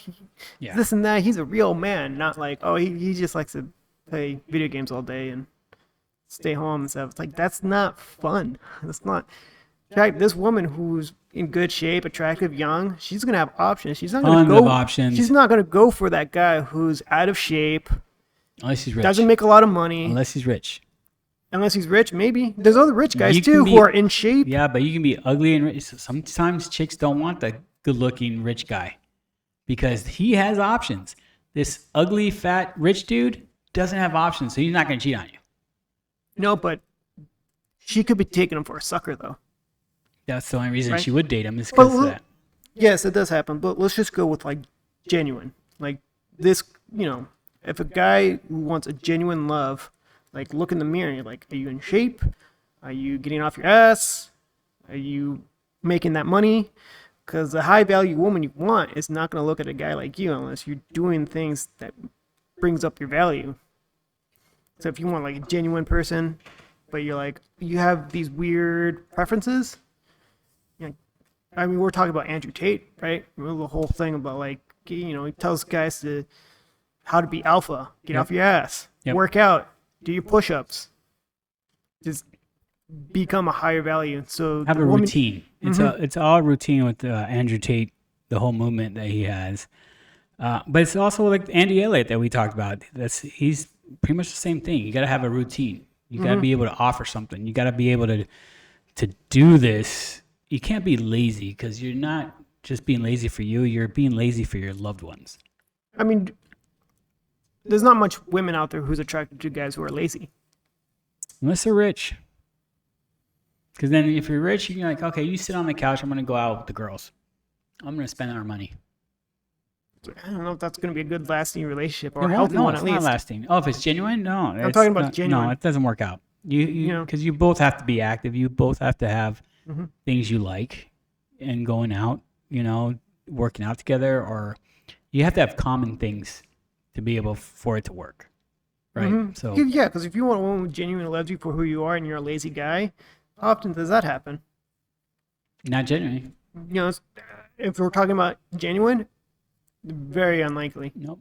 But if you want a good-looking woman, if you're a guy who has a high preference, like she needs to be this age, she needs to be in shape, not fat. I hate to say it, but that's a big thing, guys who are high value, quote unquote. They look for in a woman. They don't want them to be overweight or terribly overweight, or of course beautiful, but not like look my butt beautiful. Like just cute, genuinely cute. Like if you want that type of woman, look at yourself in the mirror, guy, and see, can you achieve that? Are you making that money? Are you in shape? Are you killing it out there? But I digress. I mean, anything else on that? No, I think you have a point because you can't be the funny guy and be poor and think that you're going to get the girl like in the movies, right? Oh, I'm going to get the girl because I'm funny or Well, there's a I'm lot of Jonah guys. Hill. Yeah, I mean, there's a lot of guys who are not very attractive, but they have money and they're funny. Women love that too. Now we're getting off the path here. I don't even know what the path was, but I want to talk about what you just said because in life, I think that resonates a lot, and it's happened to me. I think, and it might just be me, if a woman's decent looking, she's okay. She's what? Let's just say, for instance, she's a 6. She's cute. I don't know. That's slightly above average. Okay. Okay, so, but she's fucking awesome. And I mean, like, her personality is on point. She's a sweetheart. She's like, calls you, texts you, Supportive. super supportive. And then you start looking at her different. That 6 turns into an 8 real quick. Because she is hot. She's cute. She's fulfilling a lot because she's nice. Not just nice, but like her personality is awesome. She doesn't talk shit about me. She doesn't make fun of me. She doesn't push me down. She builds me up. Right. I'm having a bad day. She's like, oh, that's okay. What can we do to make it better? Let me give you a massage. Let's go get something. Let's go get a drink. And I mean drink like a coffee or something. Let's talk. Let me hear your day. That makes a person way more attractive. To me, I've dated girls like that because the way they made me feel. Yes, if they give you peace. 100% peace. And I've dated a lot of hot chicks that were just the opposite. Why am I with this chick? She's like making fun of me, talking trash to her sister, blah, blah. It's like, what the hell? It's so true. I've been there where I've dated someone who was super gorgeous. And then after spending time with them, like a lot of time, months into the relationship, maybe a year or so, it's like, wow, this person is super judgmental, mean. It makes very them ugly. Demanding. It makes them ugly. Yeah, they start dropping down in points. Like they were 9, now it's 8, now it's 7, now it's 6. Like, Yeah, I don't know about this person anymore. Because they don't do anything for you. They just kick you when you're down. Yeah. And for them, it's like, oh, cool, he's hurting. Let me see what else I can do. See how they react if you get laid off from work. Yeah. Because that's always an earth-shattering moment for a man if he loses his job. Like if she's going to be there still, and she's like criticizing you, calling you basically a piece of crap. Yeah. Maybe not directly, but insinuating it, or she's supportive, like, "Hey, don't worry, we'll if this find happens, something." we'll find Yeah. something." Yeah.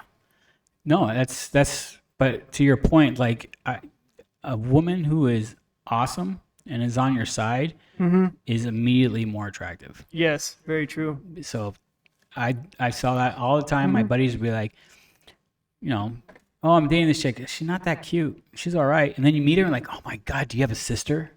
Like, know, dude, right? you are awesome. Like sometimes you find chicks that are just awesome. And they're like, no wonder you have a lot of guys that want to just be your friend, because you're a cool person, but Yeah, probably do a lot of things that guys like them. It gives them peace. They just like love to laugh. yeah, let's go watch football. Let's go eat some wings and watch football. Like, what? Really? Cool. Oh, you have video games? I'll let you play video games. I'll go clean the kitchen. I'm like, what? That's like a big thing with my girlfriend and I. We watch basketball together and stuff, and she just goes crazy in front of the screen. That's awesome. Get the rebound. Yep. That's cool. She's one that like throws a popcorn in the air, all mad, like you missed. How can you? No, but yeah, I get it. It's just that's a big thing for men, right? I hear that a lot. Like they want someone who brings them peace. Yep. So what else we got? Let's get back on the path Yeah, here. let's get on something. We spent a good chunk of time on that. Nice little rant. You want to talk about this Oh one? yeah, let's go ahead. Okay, Talk about it. I don't like this at all. What's going on?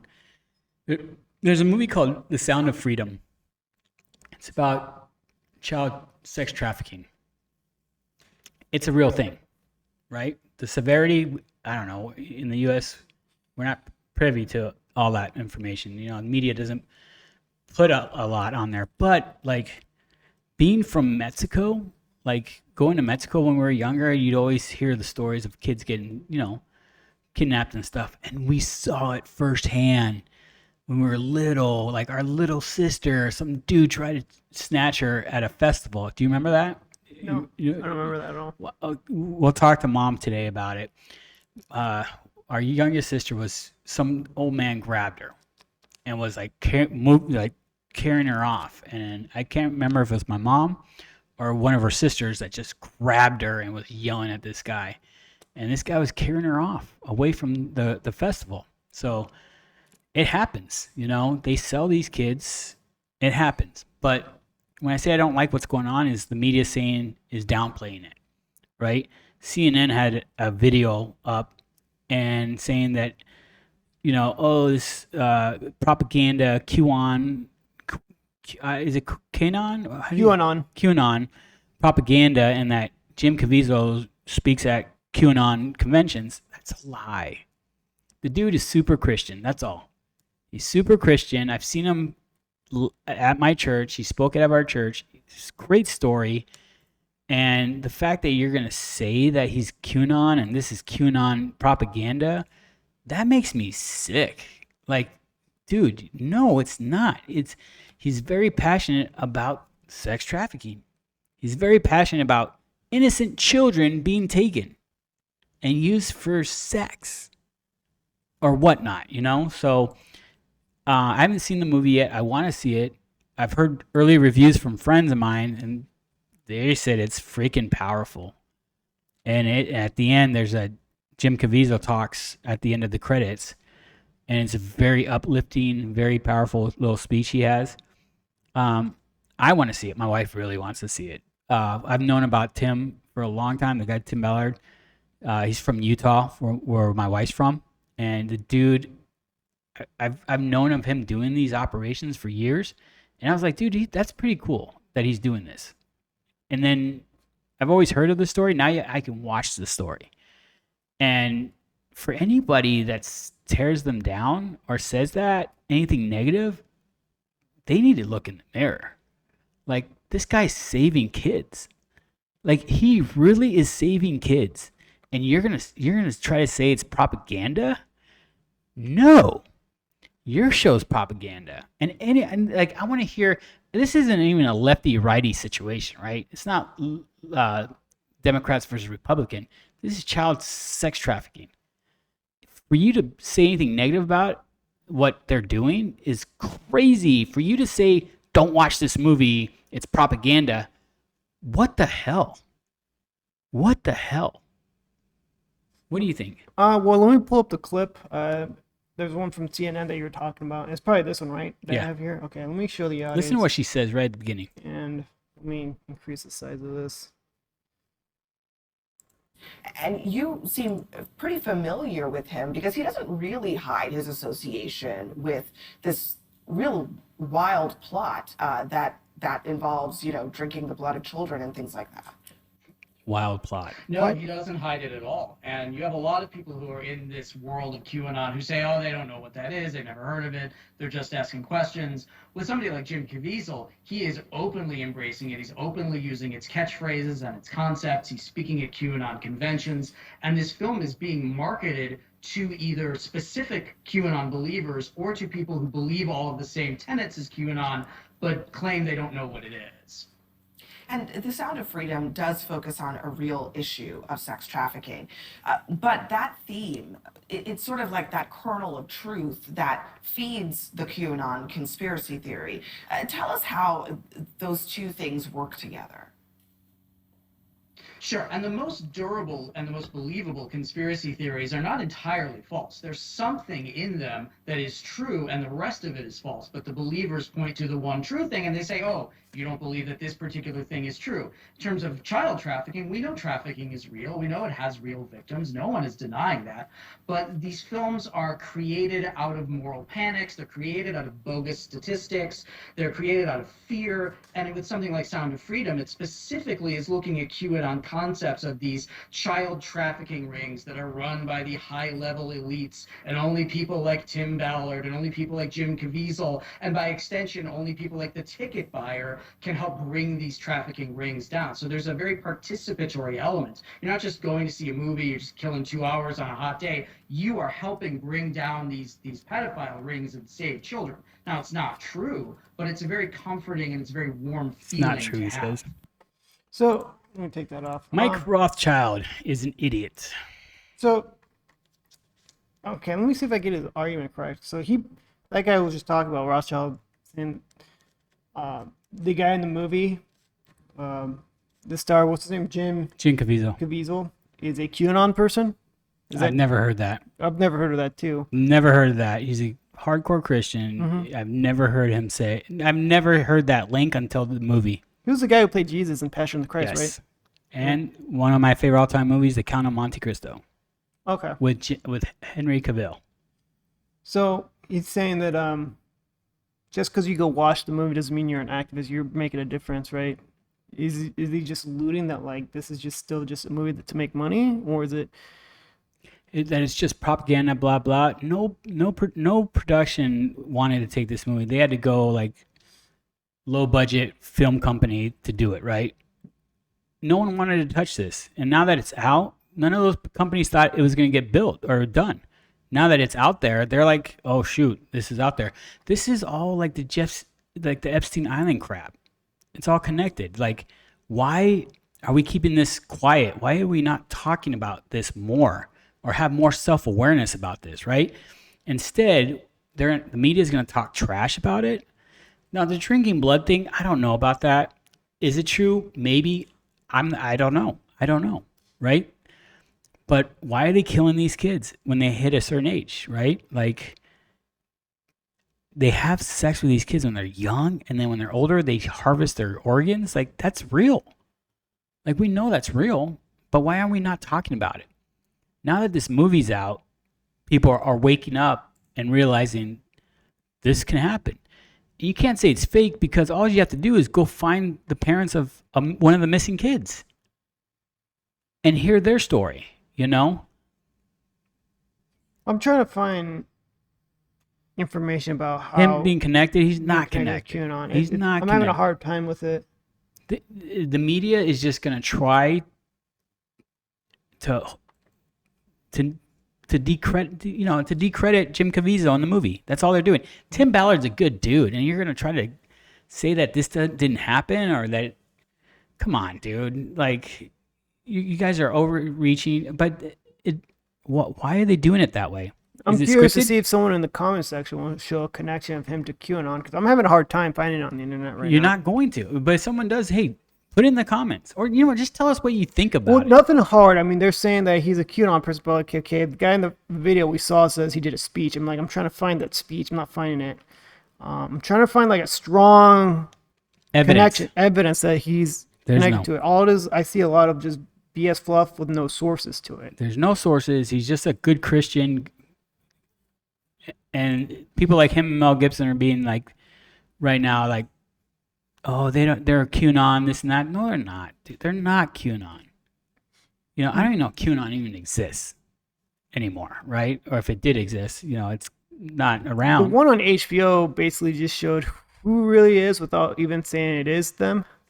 So it was interesting. All it is easy to rally people up, and it was just weird how someone with QAnon who leave breadcrumbs and people went all crazy about it. It was just a weird thing, like believing what QAnon is, because they're exposing the truth, breadcrumbs at a time. Like, could be just someone trolling. I think it's a big troll. Could be a troll, but Jim Caviezel's not QAnon. He's just a Christian that did a movie based on his beliefs and him being a big advocate of, like, God's children are not for sale. That's what they say, and it's like so true. Like, can you imagine, like, if that happened to you? Like, you'd be joining Tim Ballard's cause in a heartbeat. These scumbags. There's a special place in hell for all these people that do that in the first place. Mm-hmm. But there's also another place for the deniers, right? The people that say, "Oh, that doesn't happen." Yeah, it does happen.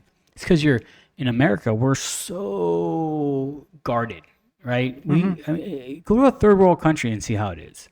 Mm-hmm. Live there for a little bit and see how crazy things are. Mm-hmm. They're even in Mexico. They're crazy in Mexico, and it's crazier places in the world than that. Yeah, abducting children is true. It's a real thing. Trafficking children is a real thing, and it's a scary thing. It's sometimes I feel like in America we're so detached of reality that like it's hard for people to fathom that, to really process that in their head, because it's just so It's because we are, wicked. It's just so wrong. It's so hellish. It's just like but it exists. it truly exists, and it's really like screwed up. It's one of the most screwed up things humans can do to other humans. But it happens. There's money to be made doing that, and they're going to do it. Unfortunately, right? Because what's the process? They abduct these children, turn them into sex slaves, and then after they're no longer useful, they kill them for their organs for the black market. Yep. That is just crazy. There's a big market for that. That's sad. It's so sad. But I am going to go see that movie. I might go tonight. I don't know. Depends how bad my wife really wants to see it. So Might turn you into a vigilante after that. I thought about that too. Like, how many people watch this and are just enraged? Because one of my buddies saw it and he's pissed. He's like, "This really happens? Like, holy cow, dude! We lived in an effed up society, effed up world. Yeah, I've known about an effed up world. Being in the military, you've seen some effed up things, Oh, absolutely. and you hear about things. Like, I've heard some crazy stories from people in my platoon and stuff. And then you see some of this stuff and you're like, what the hell? I've seen some crazy stuff in third world countries. Like even in Tijuana is just over the border in San Diego. I've seen some crazy stuff there that I'm like, I'm not going to make it home alive. This is insane. But this movie is supposed to be great, so I can't wait to see it. And we'll hopefully next week we'll talk about it some more. Yeah. Okay. Anything else on that topic? Nope. Jim Caviezel is awesome. Okay. So, you brought this up. Go ahead and talk about it. Well, we were just wondering what the rates were, the average rate right now. Housing is still expensive. You might find a deal or two here and there, but if you're in the city or a suburb close to the city, man, housing prices are expensive. 6.81. And then with that rate too, geez Louise. Actually, I got a more. And that's just the average. Like I was talking to a couple of my buddies that their prime rate right now, with no points, is over 7%. For a 30-year fix. There you go. This is we are as of today. As of today, 7.14. Damn it. 7.14%. And you know what? I'm going to flip over to how much houses cost now. Because you think raising interest rates would teeter It people away? normally does that. If rates go up, housing will go down. If housing goes up, rates go down. But Here's the medium sale price. You see this black line? This was last year. And then right here, like, oh no, rates are coming up. So people are trying to sell the house and the houses will become more affordable until next year. This blue line that catches up. Then at this season time, boom, like 45-degree angle. Caught up to last year. dude, I'm looking at the orange one, 2021. Look at the difference. Mm-hmm. Oh, you want to see 2020? It was under 300 for our average house in the U.S. And now it's at 384 right now. It's about to cross 385. I feel like that the highest. 384 is for like houses like an hour away from the city. Dude, look at this though. Look at that projection. It's still like not 12% slowing year down. over year. Look at that. What do you do with that? Like, Housing's going up. There's not Well- enough inventory out there, and it's I'll bring up inventory. it's Actually, gonna that's crash. It always crashes. We go in cycles. See, I mean, we talked about it. It's a flat line of inventory, and if I was a builder, I'd be talking to all the builders and be like, Look hey, I know we're all here to make money, but we're at a good peak where if we build too much, we'll have an increased supply, and we'll have no other choice but to drop prices. Do we all want that? Let's have an agreement and just be like, hey, this is a good, in the high 700s of total houses, active listings in the U.S. That's where we want to be. Let's stay there. This is where we maximize our profits. Can't get any better than this. We know what it was like in 2008. Well, builders are still building because we just drove to your house yesterday and saw all these neighborhoods going up. Yeah, but steady pace though. That's what I'm arguing is that they're doing it. They're going to continue to build. Yeah, they want to make money, but at a steady pace. If they build too much too fast, they'll Housing start goes losing down. money. Yeah.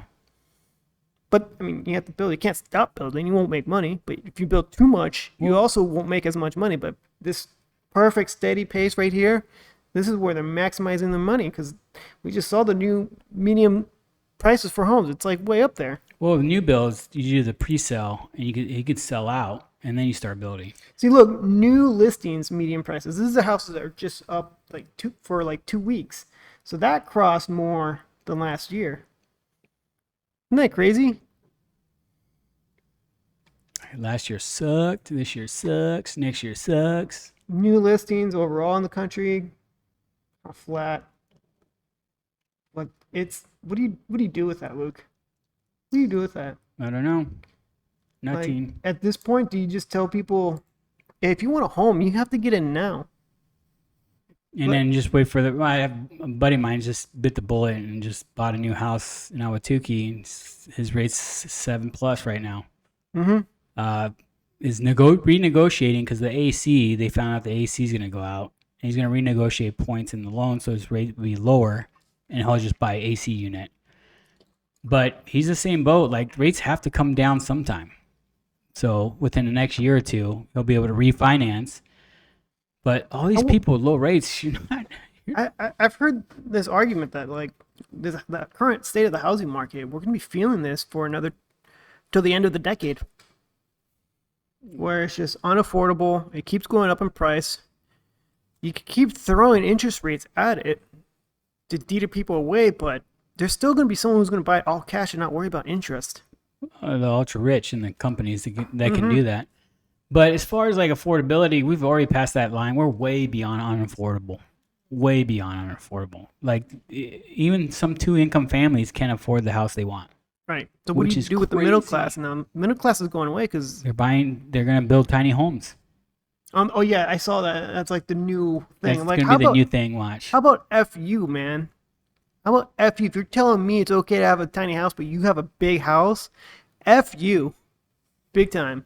Yep. They're trying to make it cool, normal, hip, whatever. Tiny homes, you know. Container homes and stuff like that. They're trying to make that cool, so you can under 1,000 square foot. You know, that's all you need. Yeah. You know, and then they'll have like stupid shows. 200,000 for a 1,200 square foot home. Yeah, you're gonna see things. Or under 1,000. You're right, under 1,000 square foot. Under 1,000 square foot, I guarantee you, there's gonna be like news pieces about people acting like they're happy about their house and so good for the environment. Friendly, small carbon footprint. I feel so good, and then, you know, it's very affordable, and I love living here. All my basic needs. Oh, less space, less clutter. We're gonna see it. They're gonna try and make it into a positive spin. We're gonna be like, "F you, dude." Yeah. I wouldn't mind a tiny home for like a second home, like in the woods. Oh, sure. It's a second home, or on the beach even. I saw a bunch of new tiny homes on some beach that they were advertising. I was like, that is cool. Like a little tiny two bedroom, 2-story house. And then I saw the price like $1 million.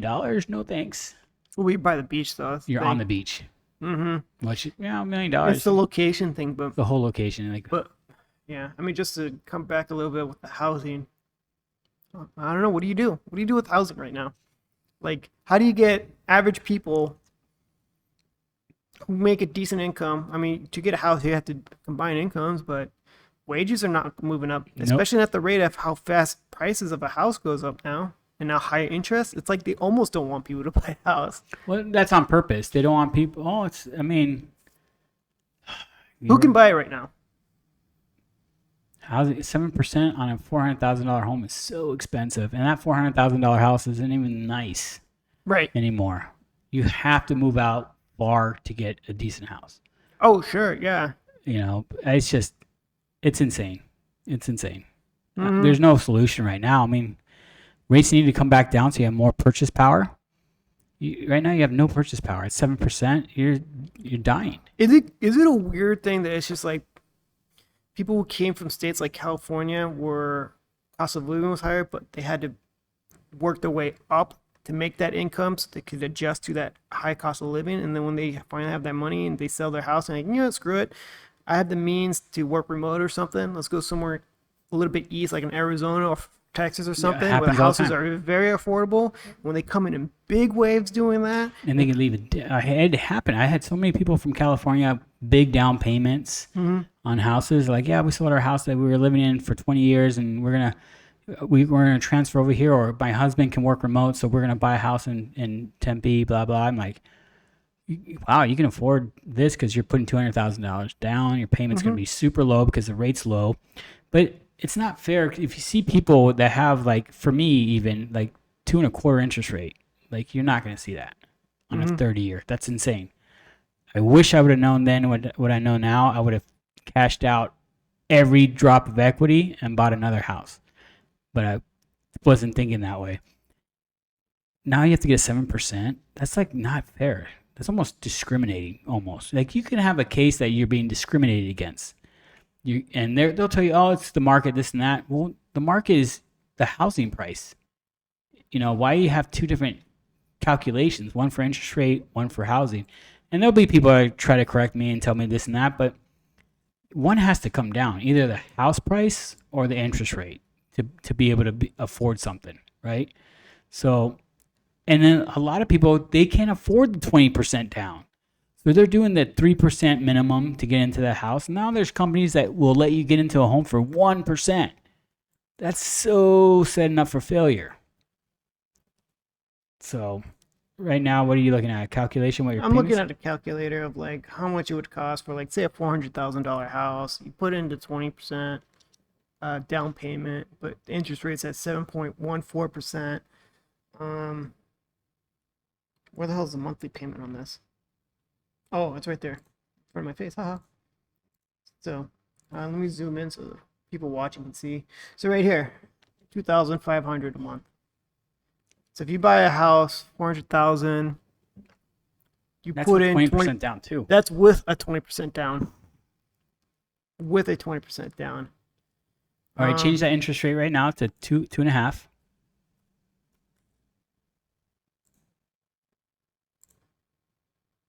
Oh my goodness. It's like almost $1,000 difference. It's a lot of money. That is a lot. 12 grand a year. That is a lot. I mean, shoot, anything under 2,000 was awesome.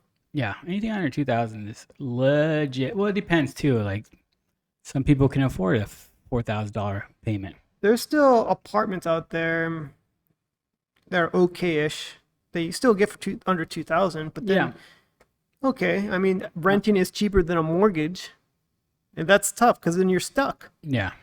And you have to come up with a plan to. But a lot of people don't have plans. They don't have money to put down. There's so many people I try to help that have no money. I'm like, dude, what makes you think you can buy a house?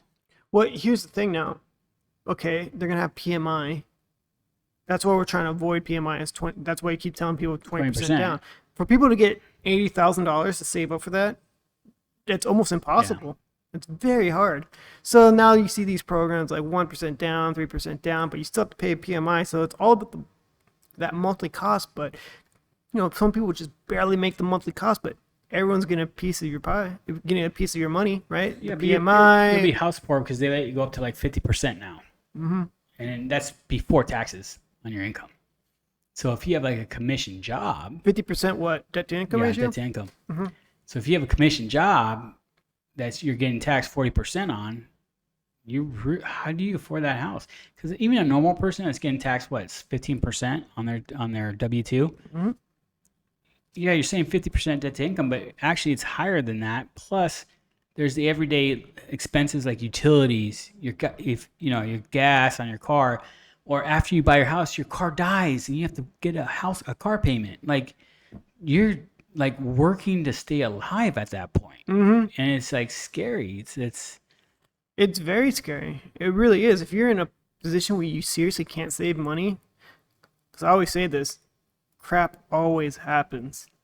Car breaks down, AC breaks down. You need water heater breaks down. Yeah, your roof has a hole when you have a monsoon. You're like, holy cow. And you have zero in savings, so now you have to get more debt to pay that off. Now you're paying more interest, and you're gonna stay in debt until you figure out a way to make more money to get out of that debt. Yep. Or credit card debt is horrible.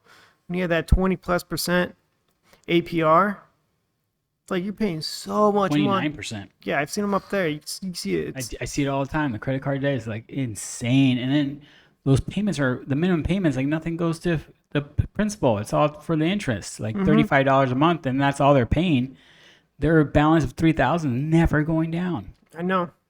It's never going down. In fact, if you do the minimum, some of these cards, it adds to it, which is crazy. It's just crazy. Yeah, and it's the whole financial responsibility. But like some people are just not ready for it, and something happens, and they have to pay it on a credit card, and they're just stuck from there. Well, that's for housing. Rates are too high, 7.25, whatever. Good luck buying a house. All right. So, next thing, Superman. We have a new Superman.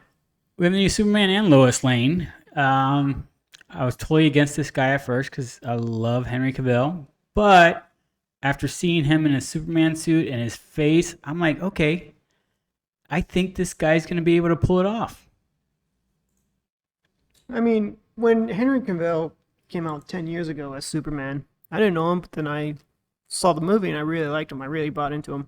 This could be the same effect. It should be the same Because effect. think about it. When Henry Cavill came out, people did not accept him right away. They're like, "Oh, he's not Christopher Reeves."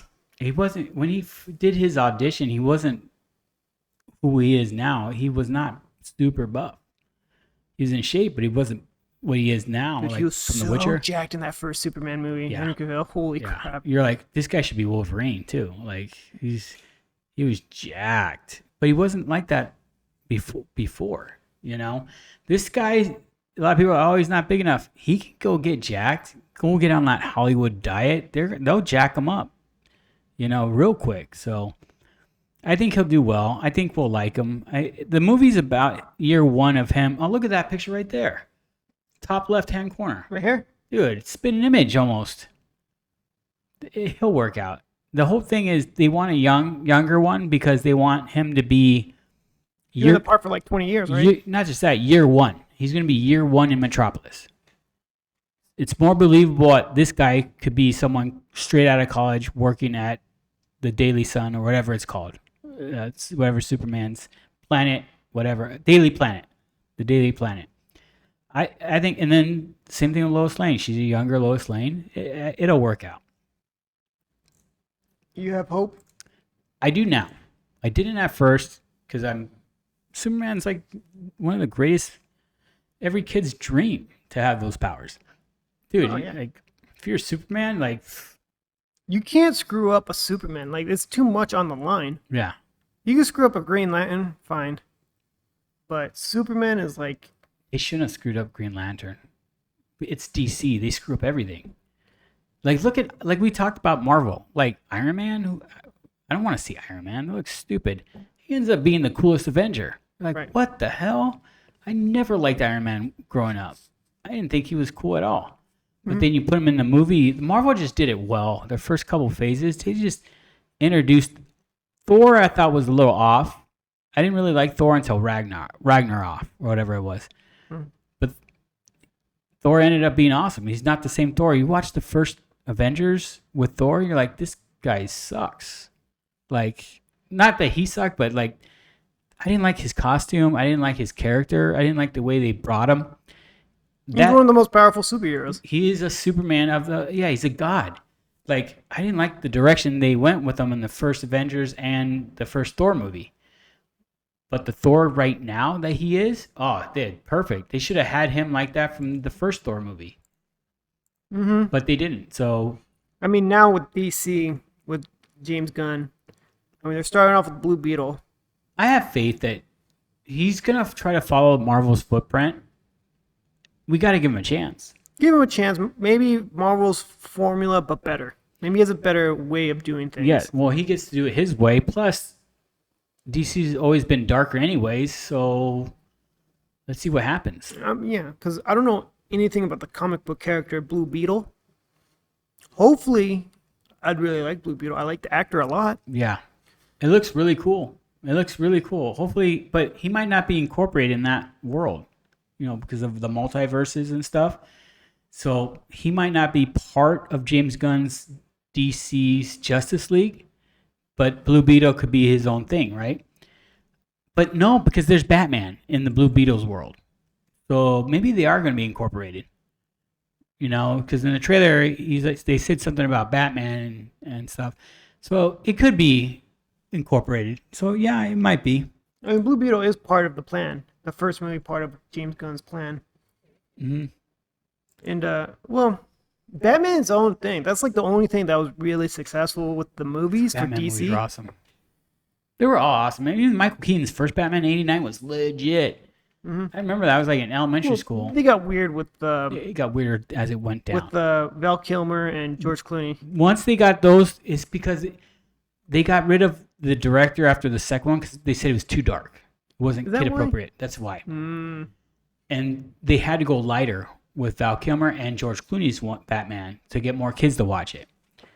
I remember watching Batman at midnight with my buddies. I remember JR, Josh, Matt Sharp, Peppy, we all went and saw it at Tempe on Mill Avenue at midnight. It was awesome. It was really cool to see a Dark Knight movie. I'll tell you this: Christian Bale's Batman is still my favorite Batman. Ben Affleck's up there. I thought he was good. I always wanted to see a solo with Ben Affleck, but it's never going to happen.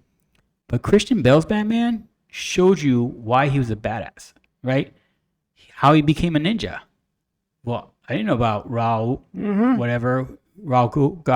whatever his name was, and how that built up. So you watch the first Christian Bale movie, which is mostly non-Batman, right? Because he didn't become the Cape Crusader until the end. And then they had that Easter egg with the Joker at the end of that one, which was really cool. But Christian Bale's that first movie he did was awesome. Wait, the Christian Bale movie, the first one? Yeah. There was an Easter egg with the Joker? Yeah. There was an Easter egg at the very end. Like after credits? I don't think they did after credits. No, it wasn't after credits. At the very last, the Commissioner Gordon goes, "Yeah, we're chasing this guy that leaves these cards everywhere." And it was a Joker card. I think I know what you're talking about now. Yes, which was really cool. But Christian Bale's Batmans were awesome. They were absolutely... I loved how they brought in Bane. A lot of people are like, oh, Tom Hardy wasn't that good. He was great. Oh, he was fantastic. He's great. If you're a Batman fan, those movies were legit. And the Joker one was legit. The second one was one of the all-time best Batman movies ever. The acting was legit. And it's sad that he died, but... I know. I'm going to rewatch those Batman movies hopefully soon because I know I'm getting my girlfriend into the movies I like. What do you think of the Pattinson one? I don't hate it. I don't like it. I don't hate it, but I don't like it. Well, the Penguin, who was the actor?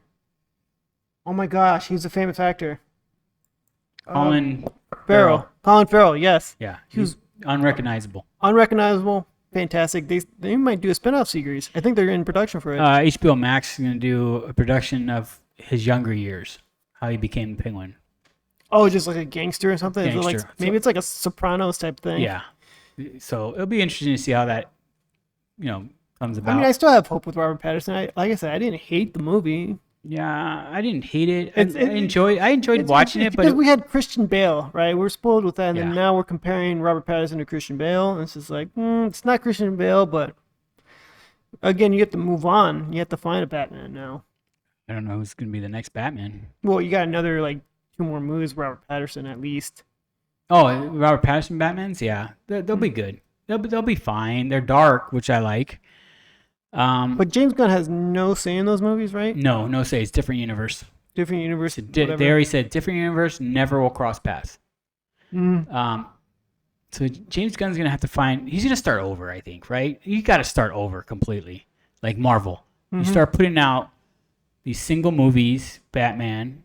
You'll put out That's Green the Lantern. dilemma, though. Like, okay, James Gunn has his own thing, and then you have a different Batman that's not Robert Pattinson, and plus there's a Joker too. Eventually, Oh, that's yeah, not That's not part of- Joaquin Phoenix Joker. So it's like people have and that's people- weird because they have a different Joker for Robert Pattinson's universe. right. I think that guy was really creepy Joker, He's super creepy. like Joker. self-destructive Joker. Yeah. It'll be interesting to see how all these movies pan out. I mean, Batman movies always make money. Batman's one of the like easy characters that is going to make money. So we'll see what happens. Well, yeah, because they were dark movies though. That's the thing with DC. And hopefully they stick with that, like darker. I know they try to light it up, make it kid friendly, but it should have been dark. One underrated DC movie was there's a dark one that I already forgot what it was called. It was made like 10 years ago. Watchmen. I love Watchmen. One of my all-time favorite movies. Came out too soon for its time, I'd say. I love Dr. Manhattan. If I could have his powers, this world is fudged. It's just the line of, this is why I say it came out too soon for its time. Like, imagine if it came out like this year. Like, what happened to the American dream? It's just, It could still come out. They can redo that. I don't know it's if they can redo that. Enough time's passed. the movie was, I thought it was so good. The movie is great. The first one, the Watchmen movie was great. The TV show on Max, not so much. I gave up like maybe halfway or It wasn't something. that great. It was just too weird. It wasn't as great. Dr. Manhattan's hands down the most powerful character. But Watchmen was so good though. Yeah, it came out too soon. It's like, what happened to the American dream? It came true. Like, imagine just seeing that now with, like, everything that's been going on, Yeah. like, all the woke stuff. Like, what happened to the American dream? You just think of all the woke stuff happening right now and people tearing up each other with, like, Bud Light and everything that's going on. It's like, it just came true. Yeah, that is Watchmen's a great one. If you haven't watched it, it's a great movie. That's a great movie. How dark would you say that movie was? Super dark. Darker than Joker? Joker's darker. Joker's darker. Yeah, and the second one's gonna be weird, but it'll be worth watching. Joker was awesome movie though. It was dark, but you got to. Here's the thing: society sucks. The way we treat each other. Mm-hmm. You don't see Japanese people doing that. Japanese people are one of the nicest people in the world. You know.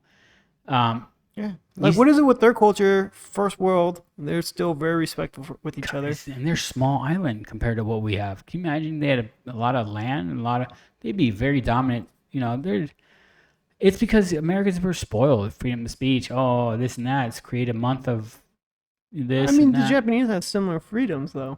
Yeah, but they're not- nicer. But what is it with their culture? It's their culture. They've been around a lot longer and they respect each other. Mm-hmm. They teach you to respect other people. Mm-hmm. We don't. We're like entitled. We're Bunch entitled. of Karens. Nothing's your fault. It's someone HOA. else's fault. Yeah, That's the American attitude. Nothing's your fault. It's someone else's fault. It's always someone else's fault, and you're entitled to be angry and yell and scream and this and that. The customer is always right. Yeah, not That's anymore. that's that's the American entitlement. I mean, Yeah, not anymore. I can complain about how much people suck. I don't want to get into it right now. I'll get riled up. Yep. We got What's a next? few minutes, so let's go. How about we finish it off with your boy then? We're gonna finish with who? Your boy. When you say boy, are you talking about my latest man crush, Hunter Biden? Just kidding. You know, I'm getting to the point where it's like, I wish I could party with this guy. I don't do Oh, drugs or 100%. I don't do drugs or anything like that, Dude, but I would for this no. guy. I would with this How guy. fascinating his conversations would be. This is a guy that has a lot of stories. You know, when you hang out with people and they say, you know, you're at the campfire, hanging out, having some drinks, or at the bar, and they're saying these elaborate stories. You're like, come on, you're full of crap. Not Hunter Biden. He's telling a story, and you're like, this guy's not kidding around. Holy cow, he did what? Because it's all over the internet. Crack pipe, driving 172 in a Corvette or in a Porsche on your way to Vegas? Yeah, right. And then you see the picture, and you're like, holy shit, he did do that. There's evidence. He recorded cow. himself. Like, Like, that's a big, like, in your face, Oh, yeah. America. I'm above the law. you know when your friends say, I had these 4 chicks in my bed? Yeah, right. Then you got Hunter Biden saying it, you're like, oh, that's it? You only had 4? Like, this dude, like, had 4 hot, super attractive chicks in bed. The dude's worth like $230 million. Like I said, it's like, How? this is a guy who should be in jail. Oh, 100%. 100% should be in jail, but he's not. He parties hard, He's untouchable. untouchable. Like, just imagine if you get invited to a party with him. Like, I'd take it on. Like I said, I'd never done drugs or anything like that. But I would- I would with this guy. I would hang out with Hunter Biden just because of the stories and the crap that he's been into. Like, I want to know more. You feel immune. Like, you can't do anything wrong. Like, oh, dude, you're not welcome here. You're not allowed to get in. You know, you can't cut the line. I'm here with Hunter. Oh, okay, yeah, sure. You know, how powerful being able to say I'm a Biden. Dude, Hunter Biden, like, he'd come up to him and be like, dude, I accidentally did this. You ever He'd be like, watched "Oh, I got Succession? you." Succession? I didn't see the last season. But you know the characters, right? Yeah. The one guy that kills someone. Oh. Remember? Yes. That's Hunter. Mhm. That dude is Hunter. Same characteristics. Mhm. You know, just should not be in that position. Should not know. Yeah, and they made it look like it was the guy. It was his fault. That's why he died. It had That's why he nothing to do with the spoiled rich kid at all. Yeah, exactly. But that's Hunter. He gets And- away with everything, dude. Like everything. Like he's gonna write a book one day. Or you know how the FBI agents are about to die and they tell you secrets. You know, we killed JFK, or there is aliens. Hunter Biden's gonna have some crazy stories. He's like, I Before know he dies. exactly who killed JFK. Oh God, I've been on a JFK conspiracy theory bender Why? recently. Do tell. I don't know. I saw this like long 2-hour interview of a guy who confessed about it like 20 years ago. Sounds very convincing. Like he detailed it. He was like, I was the guy, one shot only, got him in the head. The whole mission was to get a headshot. But every time I heard the first 3 shots, miss. I took it all as misses because it was a headshot. I took it at the grassy knoll. And he explained it everything like almost flawlessly. Like there's no he was part of the mob. It was the mob who set it up with connections to the CIA. His explanation and everything on it was really good. His name was I think it was James Files, was it? Or Hey, something? why do we hate the Kennedys? Okay, here's this. It was this guy, and you could see it on Rumble, like not YouTube, but Rumble. I'll watch that later on your recommendation. Let me just show a little. I might get this taken down. Great, you're gonna get us in trouble. What happened? The motorcade came? I'm checking everything I could, most everybody, just basically where a lot of different people are standing at. And I want to make sure that there's, like I say, I don't have any cops right next to me because, you know, something happens and I have to shoot, you know, I don't have to shoot anybody else unless it becomes a necessity. But I walk away to the fence, I come back over, secured everything, got it ready, I could hear the rumble, people murmuring, so you know the motorcade's approaching, so then I got ready, opened it up. I'm holding the, bringing the fireball down below the fence at this point.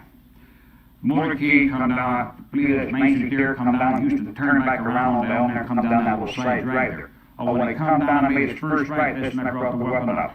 And then I'm over the fence, and as they come down, made the turnaround down there, that's when I started focusing through the scope and following the car.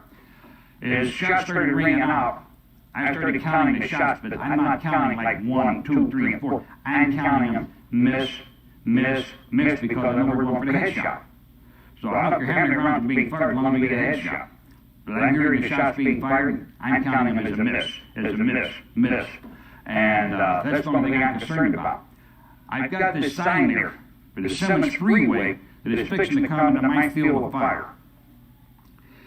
As far as I can see at this point, President has not been hit in the head at this time. I've seen the body lurch. I know he's been hit. How serious, I don't know. But my last instructions were we're going for a headshot. If you have to take a shot, take it.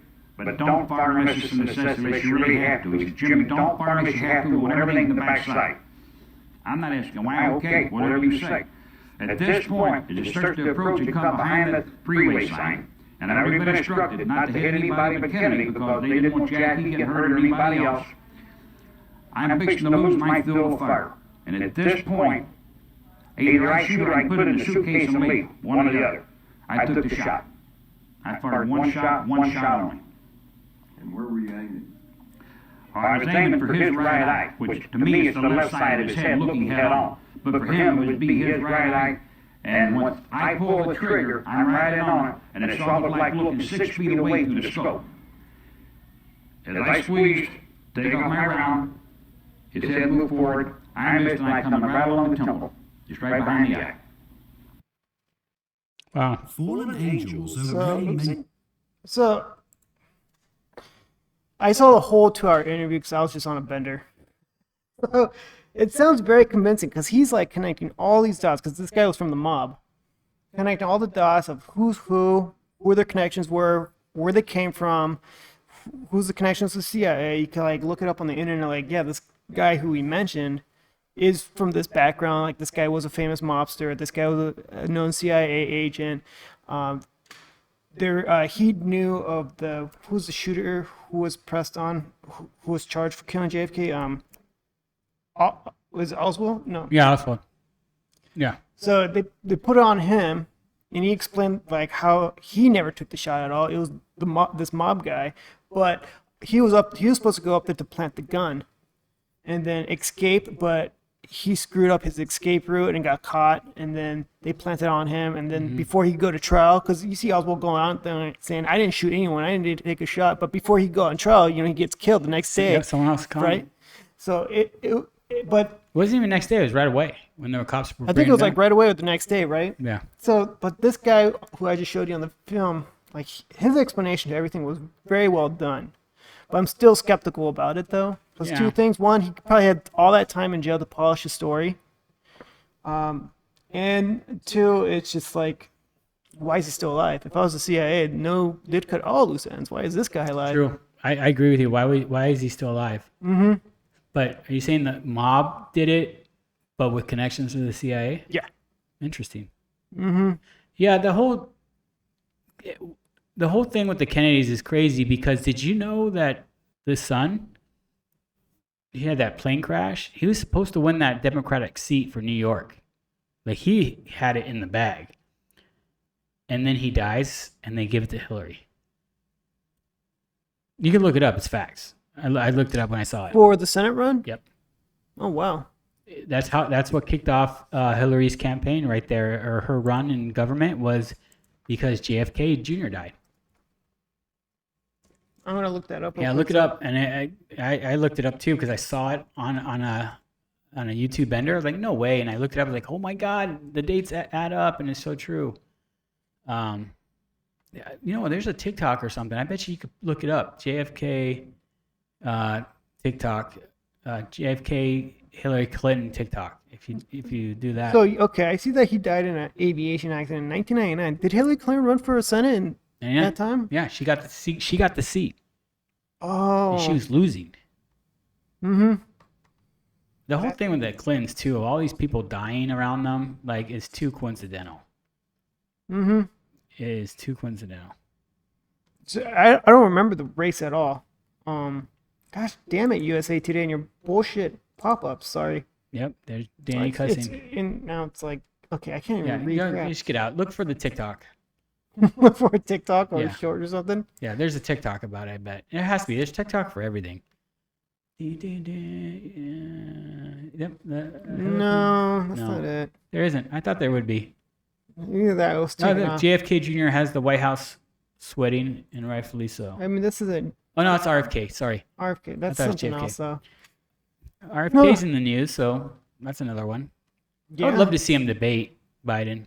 It's not going to happen. I know, but I would Like, love we to see all know this is not going to happen. it. And If you Biden can't will debate, still you win. shouldn't be running. We just learned here in Arizona that you could be a Democrat and you don't have to debate and still win. No, there's no way Carrie Lake lost. I'll say that right Well- now. Carrie Lake's kind of crazy on some things. She is super, like, like a Trumpster, 100% Trumpster. Right. But we didn't get to see the other party out there. She wasn't taking any questions from the media. She wasn't debating. And the ones that she was taking from the media were from, like, softballs. There were no heated questions. You see Carrie Lake get nailed by the media, and she would, like, do really well. But you never saw, I don't even know the lady's name that won in Arizona, and it's our state. She didn't want to debate. And you should not have that option to not debate. Kitty Hobbs, there it is. No, that blew my mind. I lost Like- respect for her. 100% lost respect for her. That's why I didn't vote for her. I voted for Carrie Lake Like, because Kate I was Hobbs, like, you can refuse a debate and, like, what? You have to exchange ideas. You have to go up there on the stage and go against your challenger and let people decide, like, who that's who how I should vote. pick. That's Yeah. how I vote, is debates. And, like, you're asked a question. Yeah, the debates are very important because the media just skews everything to whoever they're favoring. So I try to ignore the noise from the media and just I want to hear the debate and what they believe in. 100%. But we did not get that in Arizona. So yeah, I'm not listening to Carrie Lake. Yeah, I do not agree with her at all. But the only thing that really troubled me was that there was no debate. I was like, oh, there's no, I was about to say bidet. There's no debate. Then Katie Hobbs should not win, but she wins apparently. Yeah. It's so crazy to me. That's crazy because it makes me wonder. I was like, hey, Katie Hobbs, you don't have to debate. You're gonna win this either way. Yeah. Debate just does you no good. Yeah. That's so crazy. That's the only reason I vote. I'm not the only reason. That's why I voted for Carrie Lake, because she was out there on the streets saying some point of views were a little out there, but she was out there doing the work. So it makes me wonder: could Biden win the presidency Yes, again without a yes, debate? Yes. Including the Republican challenger. No, Yes. no debate whatsoever. Yes. If it happens, you know that this is all fixed. Mm-hmm. I almost want to see that happen so I can see the world just crash. I want to see it just burn. It's just like I don't know how that happens in Arizona, but to see it at the national level, but like Joe Biden's like, no, I'm not going to debate the Republican challenger. I don't see, like, in reality. Did you see Trump was at a UFC fight yesterday? No, Dude, the people love him. How did he lose? I would have to see that because After I this, know watch he'd get boost too. There's right? no way he lost to Biden. I'm telling you, I'm not a Trump fan, but he did not lose to Biden. His rallies were too big. I was debatable because I think there was too much evidence showing that Biden did win. And that's the whole reason why No one Fox showed up News to his lost. rallies. Mhm. There's Biden's rally. Like, I maybe don't think you have to anymore. I mean, why I really wouldn't don't you think show? you- Why wouldn't you show support? Mhm. Unless I'd the never been to- Democrats, I'd never been to a maybe rally the in my Democrats life. are homebodies and they don't like talking to other Probably. Democrats. Could be. Republicans are all in your face, like, Mhm. oh, we're on the same team. Maybe it's just now we're getting parties are just clear culture. Yeah, right? maybe it's a whole. I don't know. I But don't know. It is very wonky. That's like You got to be able to debate. so. You- Debates are not a requirement then.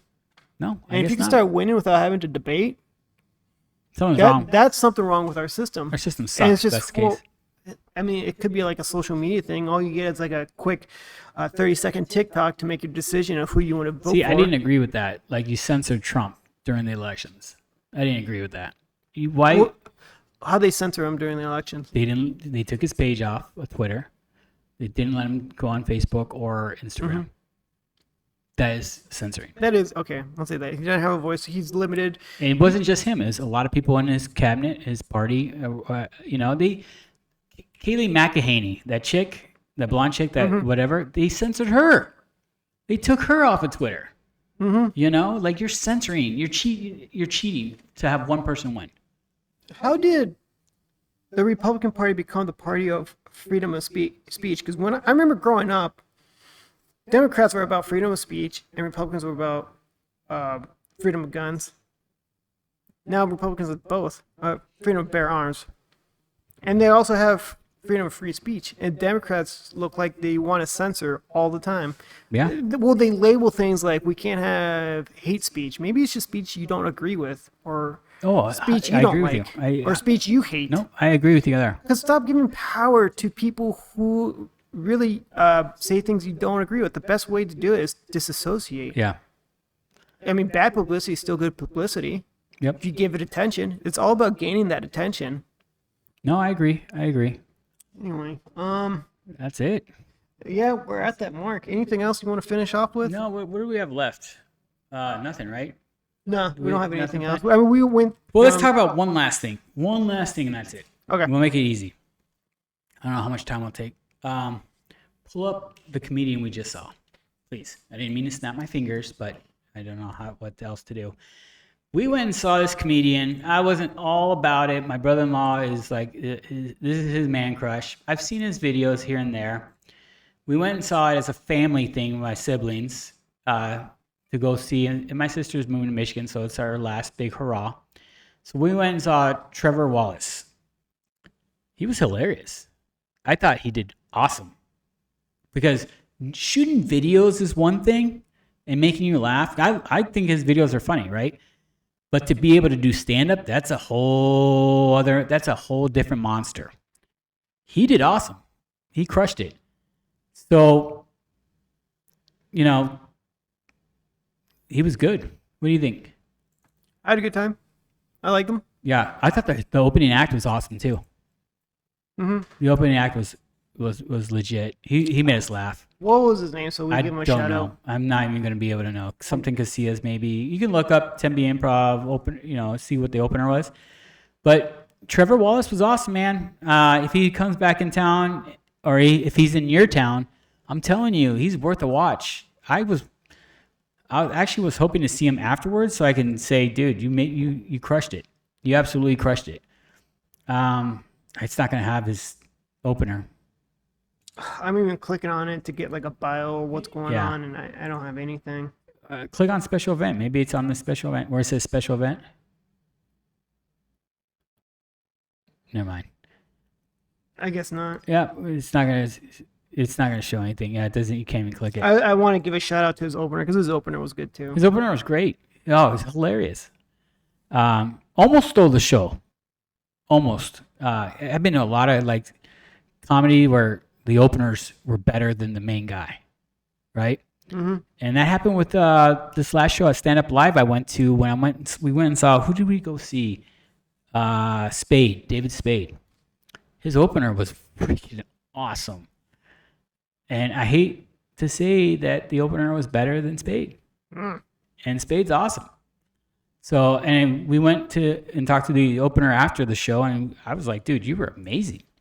Start to finish, you had everyone rolling. Start to finish. That's hard to do. You know, Trevor Wallace was good too, though. Like, so I'm telling you right now, if you see him coming to your town, it's a must go. What do you think? What's the last thing you have to say? That's the last thing I have to say. Is Trevor Wallace was awesome. That's it. That's good. All right. Until next time, which is next week. See you later.